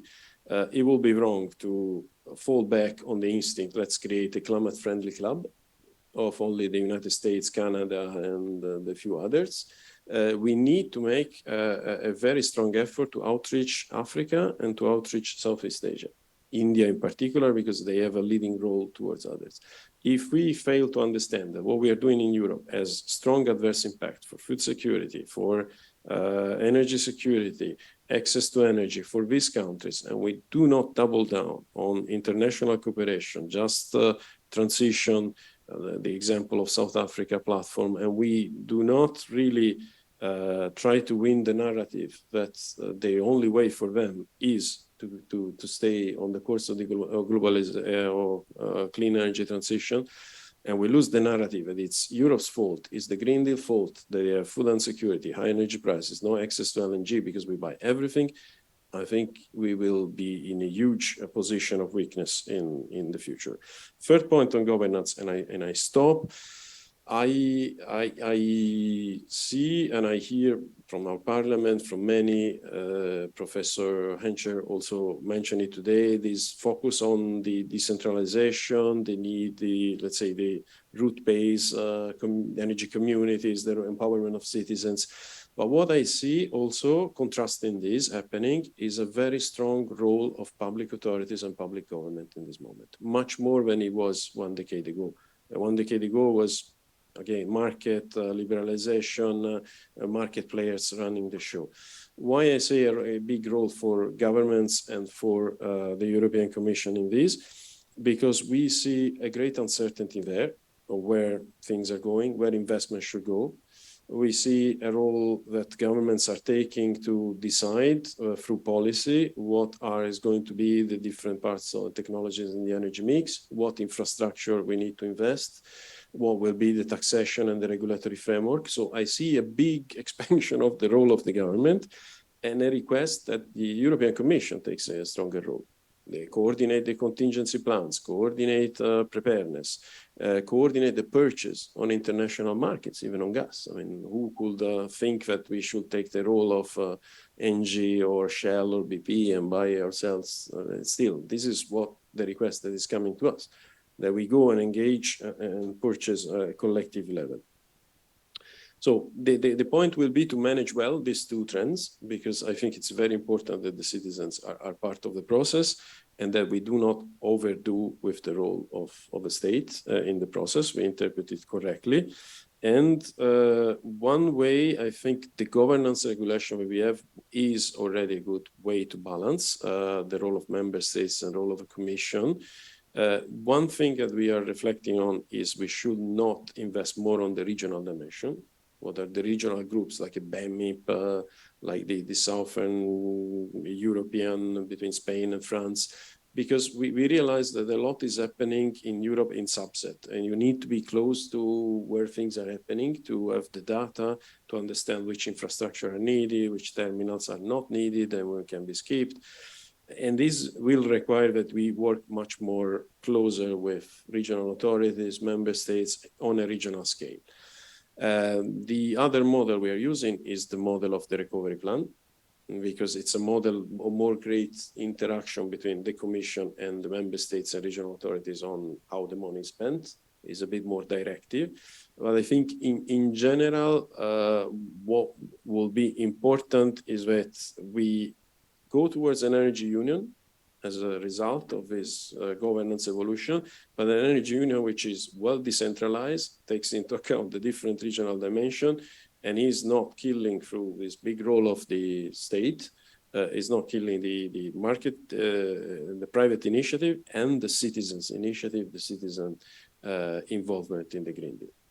That's what I wanted to say, and now I'm ready to listen to the suggestion or criticism to the Commission when you will shoot. Thank you. Thank you very much, Ivano. It was as broad and high level, and at the same time, the operational move, which are pretty innovative in a way. We see you are really in face of a very, very deep change organization, which is, and this notion of solidarity collective on where that was not the case. No, so it's really, really interesting. Lee, you would like to react maybe first, and then opening the discussion. Thank you very much for that. Was very fascinating to hear all that is going on. I suppose one question when it comes to governance, there's so much on the Commission's plate that one wonders if it's really feasible that the Commission can do everything. And when I was reading, I've been looking at the whole debate on strategic open autonomy and energy.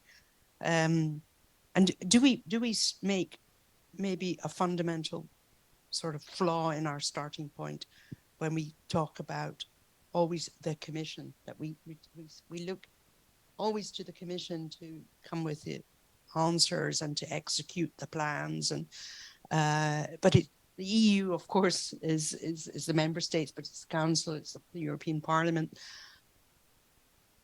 How do we make sure that they're all on board fully? I think that is a really important point. And we see now, of course, with the call by Draghi that we should abandon a unanimous voting and make sure that the member states buy in more readily.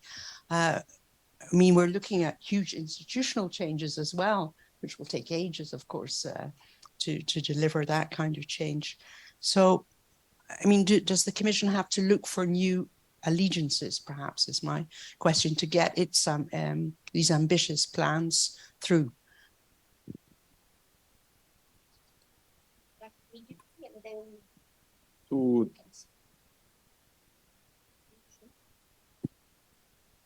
Two very good points. First, on too much on your plate.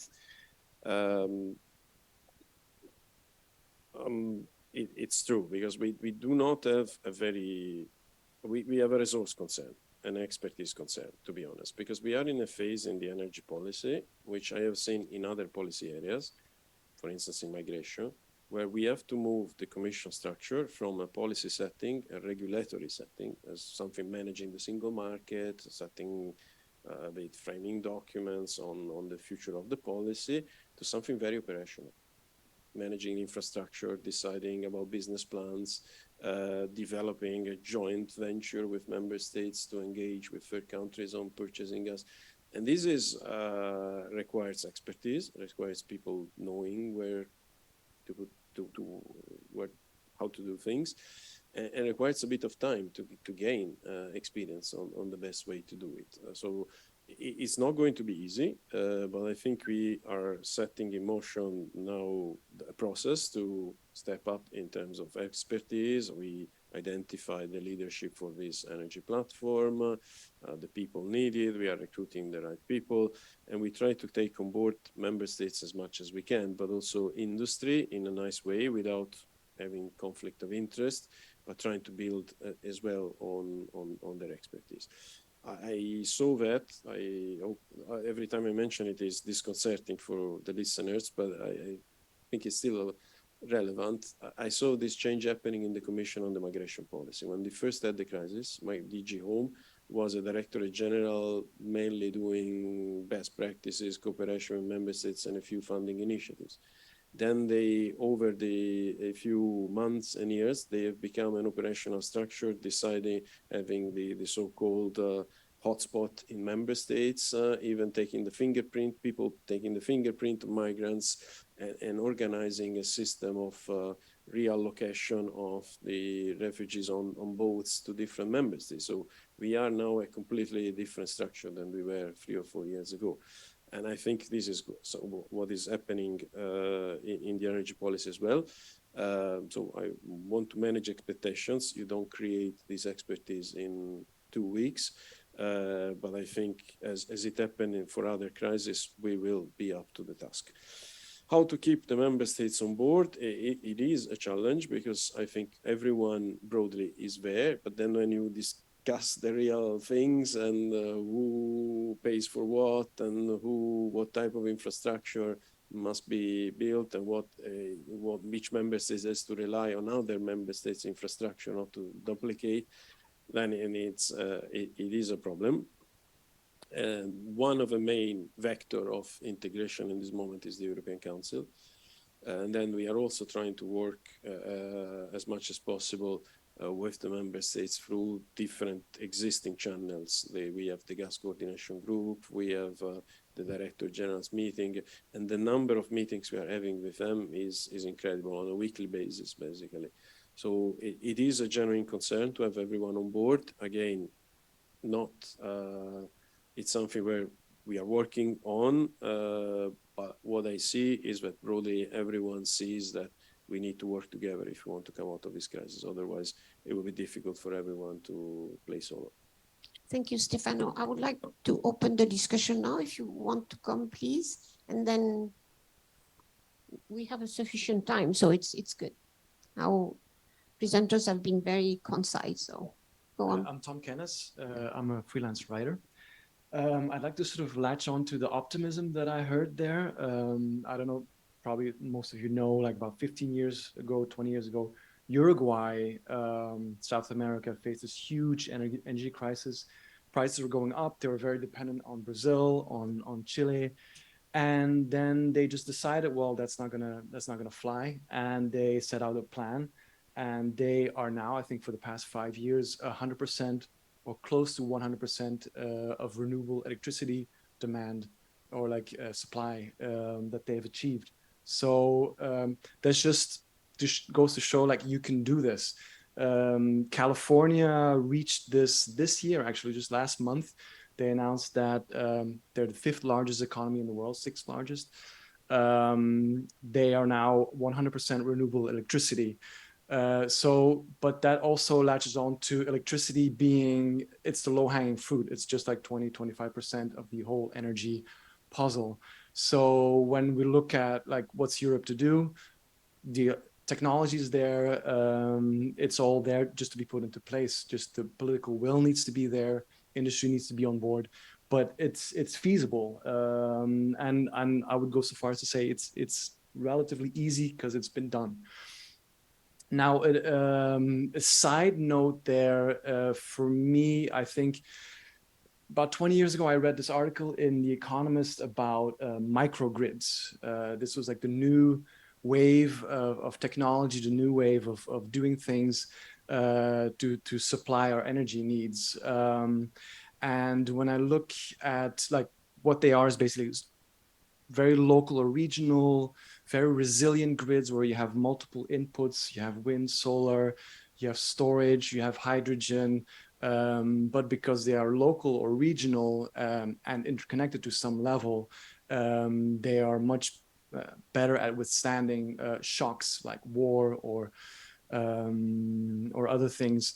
Now, when I look at what Europe is doing now, it's kind of not that path. We're still thinking with the mindset of the technologies that we've had over the past 100 years, which is like large centralized supplies, be that coal or like 1, 2, 3 gigawatt nuclear plants. We're taking that thinking into our renewable networks. Like we have huge investment in the North Sea, and it's fine and dandy.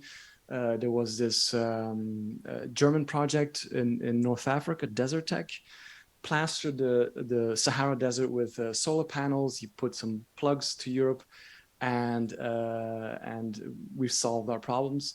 That failed for various reasons. One of the reasons being that the Moroccans, for one, were not very keen on not being able to sort of latch onto that and have some of that supply go to them as well. So politically, it was fraught. Germany struggles hugely with funneling their wind energy from the north to the south. So like these huge infrastructure thinking on renewables, it's actually not a very good fit. Electricity, you can transport it over large distances, but it's kind of difficult. People don't want these huge pylons and connectors over their heads.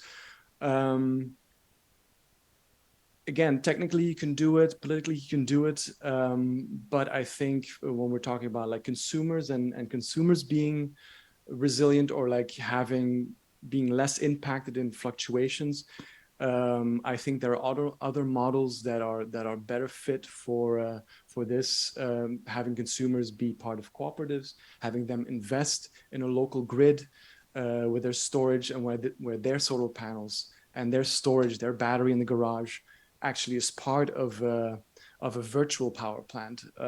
So it might be part of something that hasn't yet been mentioned, but I just wanted to flag something that I feel didn't really come to the fore so far. So that's no, thank you. And I think Lee has mentioned this energy community and Stefano as well, but it could be a much more robust part of the global solution. And in a way, just to this discussion about the localization of wind farm, for example, you see that there is no local involvement. That will not happen because of all this contradiction. So thank you for that. I think this element of in the governance structure, how you combine all these new elements, the new role for the European Commission, what role for the governments, but preventing the obstacles in a way, and developing the local capacity and innovation is really tricky, but very, very interesting, because this multi-level governance is a thing we have seen in any issues today. I think I have another one. Thank you. Maybe you can present yourself. Yes, I don't know. My name is Pietro Rabassi. I'm from Nord Pool, which is Europe's leading power market. And we are also present at FSR, so we're very happy with the work done.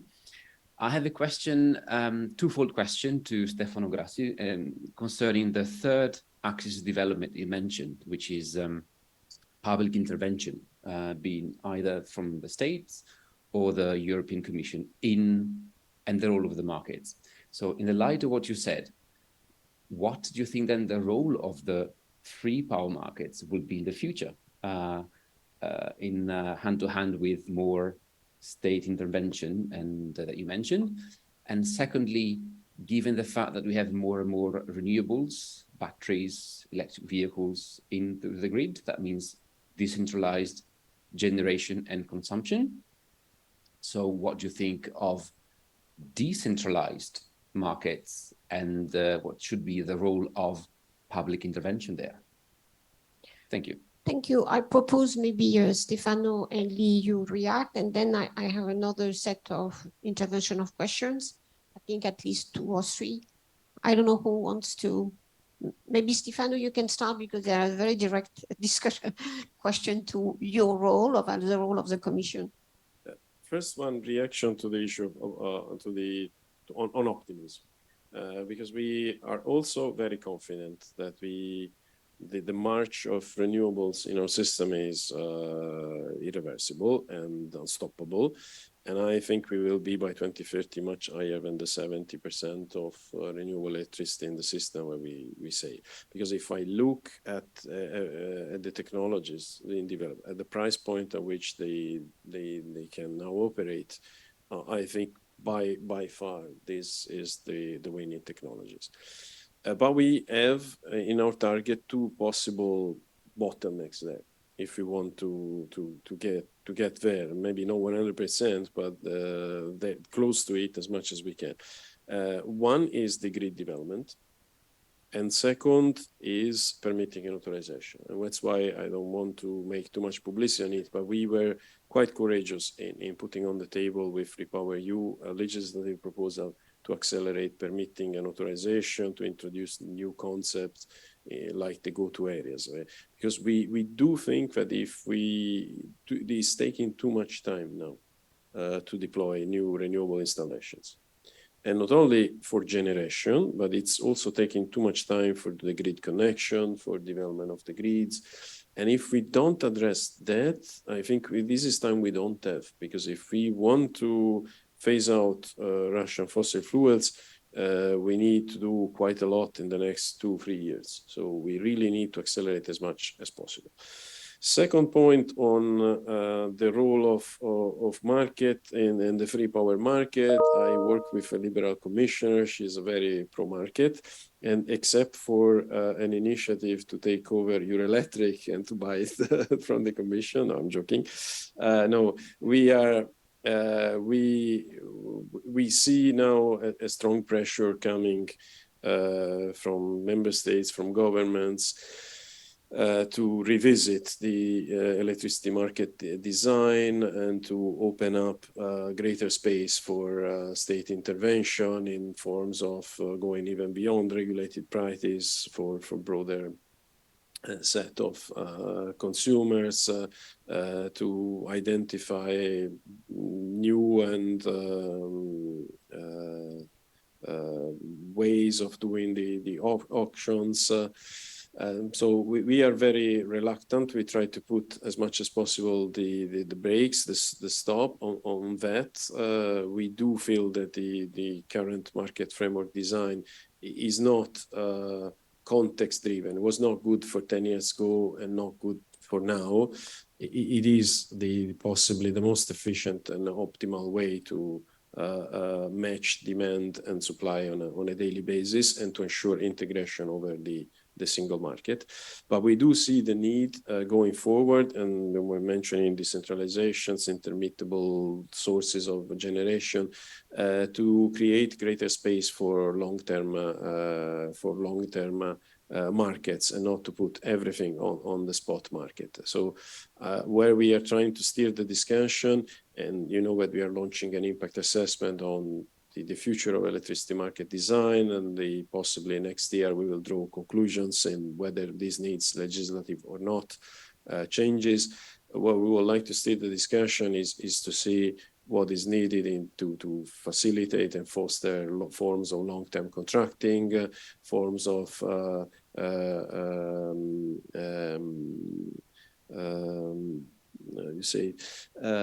the auctions that are that will I don't have the word in English now. The auction that are either that we incentivize the production of renewables when the price is below a certain level. Contracts for difference, exactly was what I was missing. Two-way contracts for difference. That's what I was looking for. Sorry, two-way contracts for difference. So to expand this type of form that will give a sort of long-term insurance and access to selected customers to the benefits of the cheaper energy coming from renewables without altering the market. We will look a bit also on the retail if there are some elements where we can also push for a bit more of a long-term perspective there. So this is the way we are trying to steer the discussion. So we are still remain very liberal, Commissioner, and we are very wary of too much market intervention and public intervention in the system. But we see the need for reflecting on what is happening during this crisis and what we need to make the market design fit for a future where you have 70 or 80% of renewables in the production of electricity. Thank you.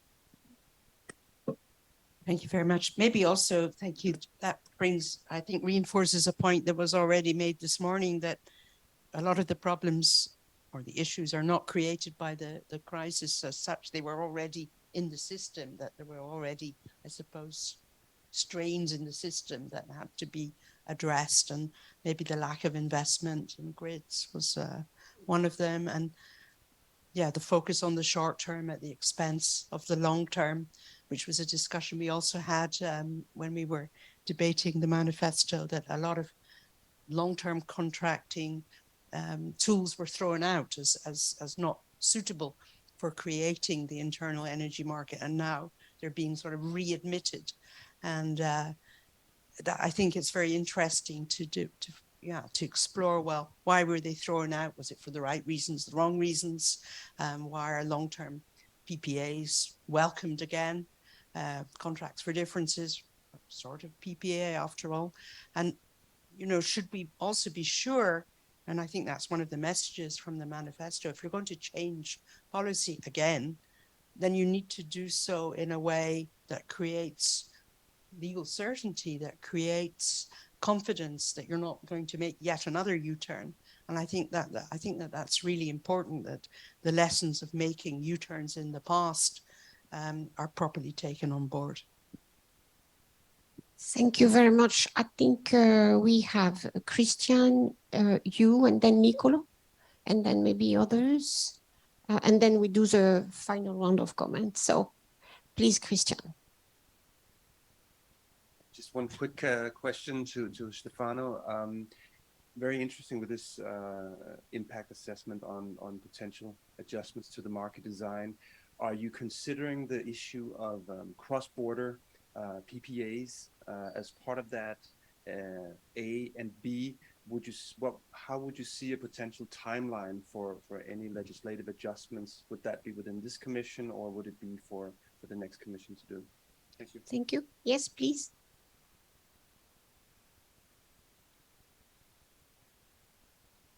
Hi, François Boslo, Chief Economist at ENGIE. We talk about the process and governance. I wanted to ask a question with respect to monitoring and execution. I'm a bit surprised, or sometimes a bit disappointed, that we are discovering right now some issues which are actually in the pipes since many years. You mentioned permitting. I mean, I hear my colleagues developing wind projects complaining about delays since 10 years. So in terms, we have strong ambition. We want to go further, faster. But if we look at the issue we are facing in Europe, I mean, in most of the countries, I mean, this is something we can address ourselves. We cannot blame Russia for the issue with respect to permitting. On plenty of topics, I mean, Belgium, that's a famous topic, smart meter deployment. We are really bad. I mean, we are not deploying this. This is a basic tool for customers to at least monitor their own consumption. On other topics, we talk a lot about energy efficiency, renovation of building. This is a very old topic. I mean, the first oil crisis, we were already talking about efficiency, renovating building. And I feel that we are not monitoring really this, and we should really accelerate on that. And final example, 3 years ago, I believe, we finalized the National Energy and Climate Plan, the famous NECP, with strong ambition by 2030. We are now 3 years later. I haven't seen in many countries kind of monitoring assessment of how far we are, because it's nice to say we want to be there in 2030. Did we make any progress? If you don't monitor your execution, it's very difficult to say, oh, we are on track or we are not on track. I'm sometimes a bit afraid that, okay, we need a crisis, that's a bit unfortunate, but that we may wake up in 29 and say, oh shit, we are very far from our 2030 objective and we need to accelerate. So I just wanted to raise this issue of monitoring and execution. Thanks. Thank you. Nicolo, you wanted to come in? I had a question. Maybe it's not, we don't have enough time to discuss it, but really listening, also Stefano said, the European Commission is changing its role, more looking at implementation, the policies.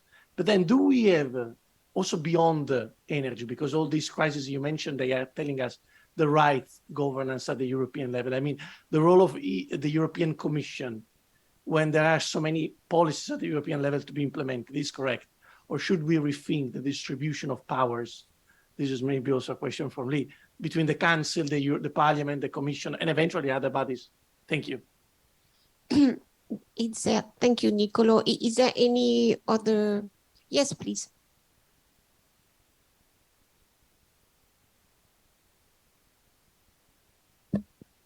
So I'm Rodolphe Nicole. I'm the Secretary General of EULA, the Lime Producers Association in Europe. A question to Mr. Grassi. I mean, recently Commissioner Vestager said that we could have been naive and potentially greedy with the Russian gas. And the lack of, I would say, industry visions was definitely on the table. I think that if we have to accelerate on the path of the green transition and so on, but also to continue to move on the decarbonisation path as well, CCUS is a bit nowhere for the moment. Is that something you still have in mind? And don't you think that there is something to discuss over there? Thank you. Any other comments? Okay, I think I will give back the floor to Lee and Stefano. I have in a way, the main question that comes back and for our colleague from NG as well, why are we not doing the thing we should have been doing? And then maybe a question to you both, is a crisis a factor of acceleration or not? And maybe it's not totally decided, but I think and that's not a question for government, only for the Commission, only is for the societies in Europe. Is this crisis a factor of acceleration of the thing we are there, but not really implemented? So maybe the role of the crisis. The second element is, and that may be something I would like we spend a little bit of time to discuss. So how we bring the discussion forward. And we have, in a way, open the discussion of this governance has to be more complex. The role of everyone has to change, including in the operational element when we discuss the nature and the types of contracts. Does it change that we integrate the original? And again, it would be so good to have a view that it's not only on electricity market, but a more general philosophy. And the general philosophy being initially, we need to break the monopolies and to integrate the system to have a level playing field, which when you look at electricity prices, still we are not there. But at the same time, there is the other part of the energy market. And on the other side, now we have a mission, which is a decarbonisation of the system in general. And so this is so major changes who have been not put together. And I recognize the enormous effort in the Commission to think systemically. So how we bring the reflection forward, who has to be around the table? Can the Commission now start? And I know if you are working 24 hours a day just to try to solve the short term and just traveling and trying to, in a way, corral a little bit all the initiative of the member states. And that's why I'm very much a big fan of collective, in a way, supply organization by the Commission, just to prevent what is happening these days.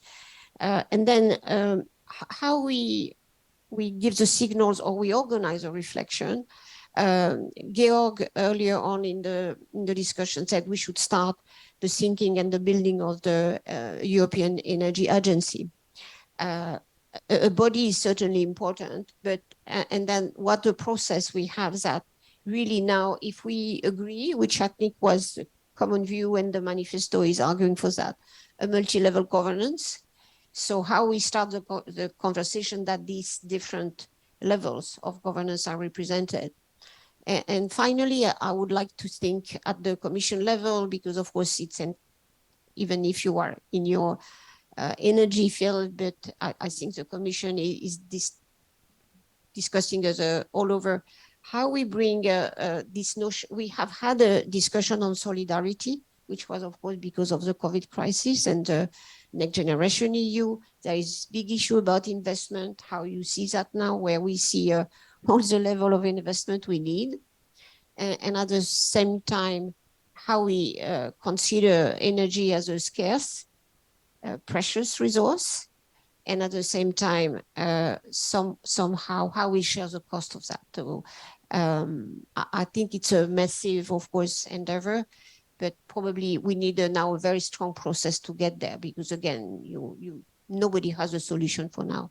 So I don't know who, maybe we let Stefano and then you may draw conclusion and vice versa.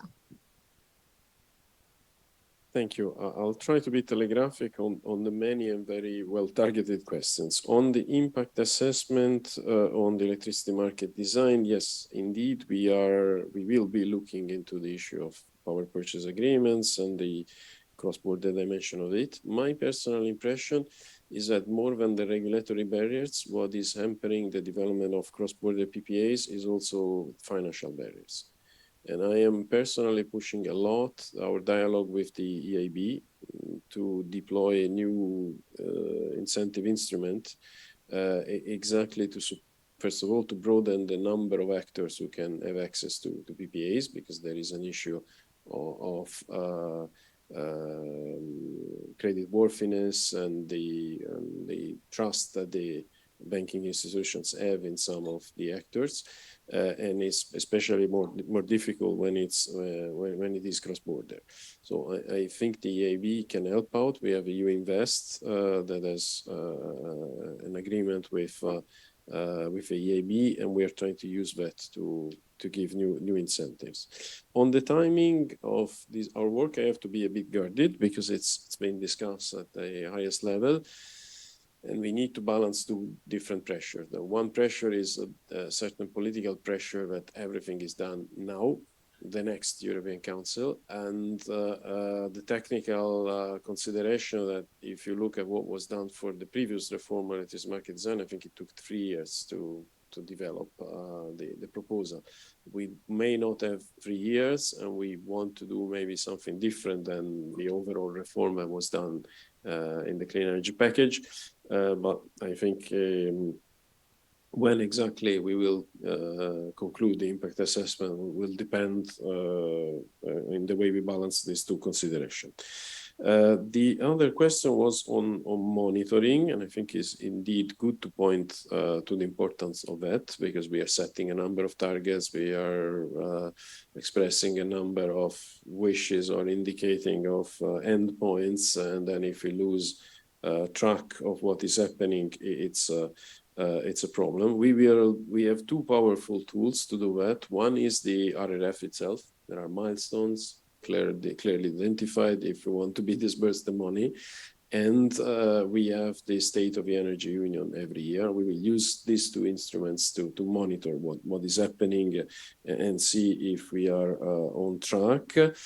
I'm not see eye to eye with the assessment that we discovered then issues that were under the eyes for many years, whether it is the renovation, whether it is permitting, because there have been a number of proposals on these issues from past commissions, etc.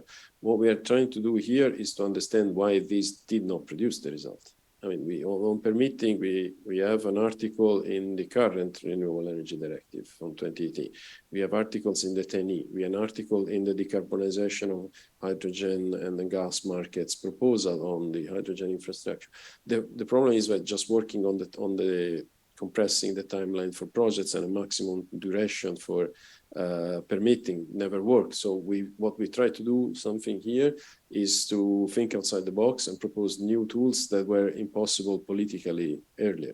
So it's not that we forgot. Renovation is the same. We try to look at what were the barriers and why very little happened, and we put more money through the RRF. We have done quite a lot on EPBD, on the regulatory side, the Climate Social Fund to change things. The acceleration or not, I'll come back to Nicolo's questions on the governance when I address it later. I think it's a very good point if the crisis is an acceleration or not, because it is an acceleration if it's well managed. Because otherwise, what you see is also now a rush into bringing back carbon into power generation, even heavy oil to replace some gas. So we see a lot of things or risk of oversizing of fossil infrastructure to address the energy security. So only if it's well managed and we keep the focus on the renewables, minimize the need for additional gas infrastructure, and we keep this narrative that the only way to come out of this crisis is to go towards a clean energy future, we will come out as winner. Otherwise, it could be a big setback for Europe competitiveness and for Europe sustainability. Then how to bring this forward and the relationship council, parliament, the element of solidarity. I do think, and I come back, I didn't take it on the point of the national energy and climate plans. I do think that the governance we have in the energy sector is quite fit and has a good balance between member states and EU level. But of course, we will need to look into all the changes that are happening. Maybe the need to buy hydrogen now for the future needs or to buy LNG will lead us to a European Energy Agency in the future. I can't exclude it. In the health sector, we started buying vaccines and now we have an agency. That is the HERA agency, which is a new model of health policy, coordination of health policy at European level. So I think it is indeed a discussion that will emerge. We had in mind to change the governance regulation to take into account the climate law, take into account the new renewable energy directive, and new energy efficiency directive. Possibly the discussion will have to be broader. What we will do this year is to give some guidance on how to produce new national energy and climate plans, because by 2023 they have to be revisited. So we will give guidance on how to do it. But I think indeed, and that's a role that the European Climate Foundation and the Florence School can have, I think at one point a broader discussion will start, because we are planting the seeds of something very different. And we see, for the moment, we cannot even see where all of that is bringing. But I do see this discussion coming, and I think who has to be around the table, I think there has to be an inclusive discussion. Thank you. Thank you very much. On some of the questions, I think many of them were luckily directed to the Commission. I will always make a point of only sharing a platform with Commission officials because they get the difficult questions. Can I just, sorry, okay. Because I intercepted a look and said you didn't answer my questions. CCUS, indeed, very important, because it was a debate part because of a unsuccessful attempt to fund pilot projects. But I think with the clarity we have now for how long gas will remain in the system, and not only will remain in the global system, it's very, and the competitive, now the fact that the high prices are making it more competitive, this type of technologies, I think we need to pay much more attention and reopen that the chapter. We will be in favor as a commissioner to do something next year in terms of looking at the sector strategy, because we know that we can't do everything this commission, and we would like to leave to the next commission the tools, the strategic framework to do something more on CCUS, on direct capture. A lot is moving in the sector, and I think it has to be an important part of our energy strategy for the future. Sorry. Thank you. on some of the issues that were raised, as not all the questions were directed to me, but I think on the cross-border PPAs, that I think throws up one of the wider problems that's not just related to the energy transition, but to energy market integration, is how to distribute the costs and the benefits, which has always been an issue with interconnection. And I think that you see that also with wind farms and wind farm islands. This is, you know, the big issue, and whether cross-border PPAs is a way of helping to deal with that would be, I think, an interesting experiment. But I think indeed the EIB is an important institution in offering better guarantees that can allow these new types of contracts to prosper. On the NECPs and monitoring and implementation, I think, again, we shouldn't just focus everything on what the Commission does. And we should look at what's happening in civil society. And I think in every member state of Europe, NGOs have been quite successful in challenging their governments for failing to meet their targets. And if these failures are made more transparent, because we have plans and targets, and we see that member states are actually missing them, it's not just up to the Commission to enforce or to monitor, but there will be others who will take up that challenge. And that's a whole new dimension, I think, to energy policy enforcement that's really taking off. Of course, we had the case against Shell and the environmental NGO, again in the Netherlands, has prepared some 19 other cases, I think, that they're bringing against industry. But industry really takes it very seriously and is, you know, for better or worse, preparing some kind of strategy to defend themselves. So I think you have to see that broader governance development, that, you know, people are bought into the optimism. They want that climate change. And so, you know, those tools are important that they can mobilize and enforce what are seen more and more as rights. And I think that the Commission should also, if it's becoming a more operational unit, they should also be more transparent, more open, and let people find out what's going on and what difficult policy choices have to be made.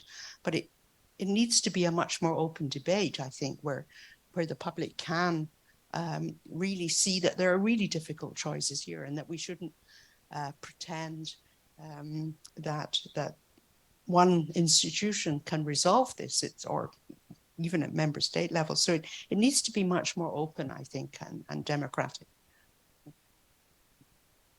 Thank you very much, Leah. And before giving the floor for 1 minute of the main message, I wanted just to, in a way, reinforce what you just achieved as your message, because on the NECP, for example, one of the big action of the ECF Foundation is to support NGOs that monitor every day what is happening and are producing. I think I am well, no? I have 12:30. Is it? What time is it? It's okay. See, we don't have the same. No, because mine's slow. Because I didn't have a door, so I was looking at anyway. So very short. Now we have to end up that, and it was a very good conversation. But yes, absolutely, the whole of the society, in a way, exercise and the looking at for acceleration. And sorry, because I was looking at Nicolo with a little bit anxious eyes, but I was, of course, confiding in Lee. Watch. So it was sorry, that's not normally what I do, but it's really, I had not a good tool. Sorry for that. Thank you very much for this very, very intensive discussion. I think then our conclusion with Jean-Michel will be absolutely very speedy, like just a thank you to all of you. And maybe I will ask you, Jean-Michel, to come in and just closing the session now. And thank you, Stefano, for a very detailed response. It's not always easy. And for Lee to give this global perspective of governance. And sorry for, I never do that normally, so. Do you want to conclude, Laurence? Not just one. It was an excellent discussion. Very thank you, because what we have seen is we need a lot more knowledge because of this disruption. And we are in this uncertain world. We have to understand. I have a list of points where we should be working on out of Stefano picture. How the geopolitics, the changing of every actors. It's not only the flows, it's the people behind that, the agreement between countries. So we have a big working agenda to clarify what is happening, just to know what could be the solution. And I do think that I really want to thank the Florence School of Regulation. You know, in our climate community, we are normally talking to each other all the time, and that's over.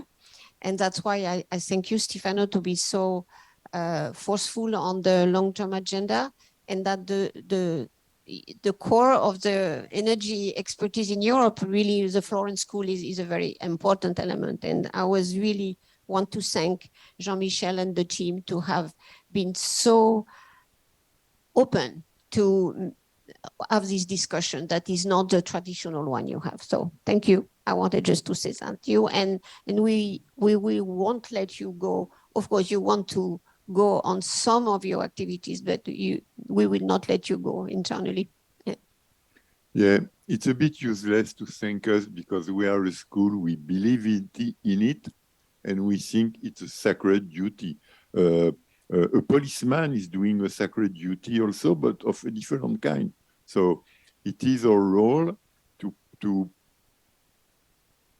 see how to create a new knowledge or how to open the doors to the new knowledge. And we are the school, we have to do it together. Because if we do not do it together, okay, that's a knowledge, but it will be closed in the library, a bit useless. I think I have a conclusion on this morning. There is crisis in plural. So I learned from Lee that we may say crises, something like this, a bit strange for the French, but we have crises, we have many, but it's not the core of the issue. The core of the issue is a new state of the world. And Stefano has been very good at telling us, okay, I do not discuss it. It's a new state of the world, it's true. But do we have to lose our soul, our European soul built in these 60 past years? Do we have to lose it to respond to the new state of the world? No, we have to keep it. We have to stay at the front of democratic value, inclusiveness, friendliness with many countries inside EU, at the border of the EU, very far from the border, building together a humanity, and to address the climate crisis.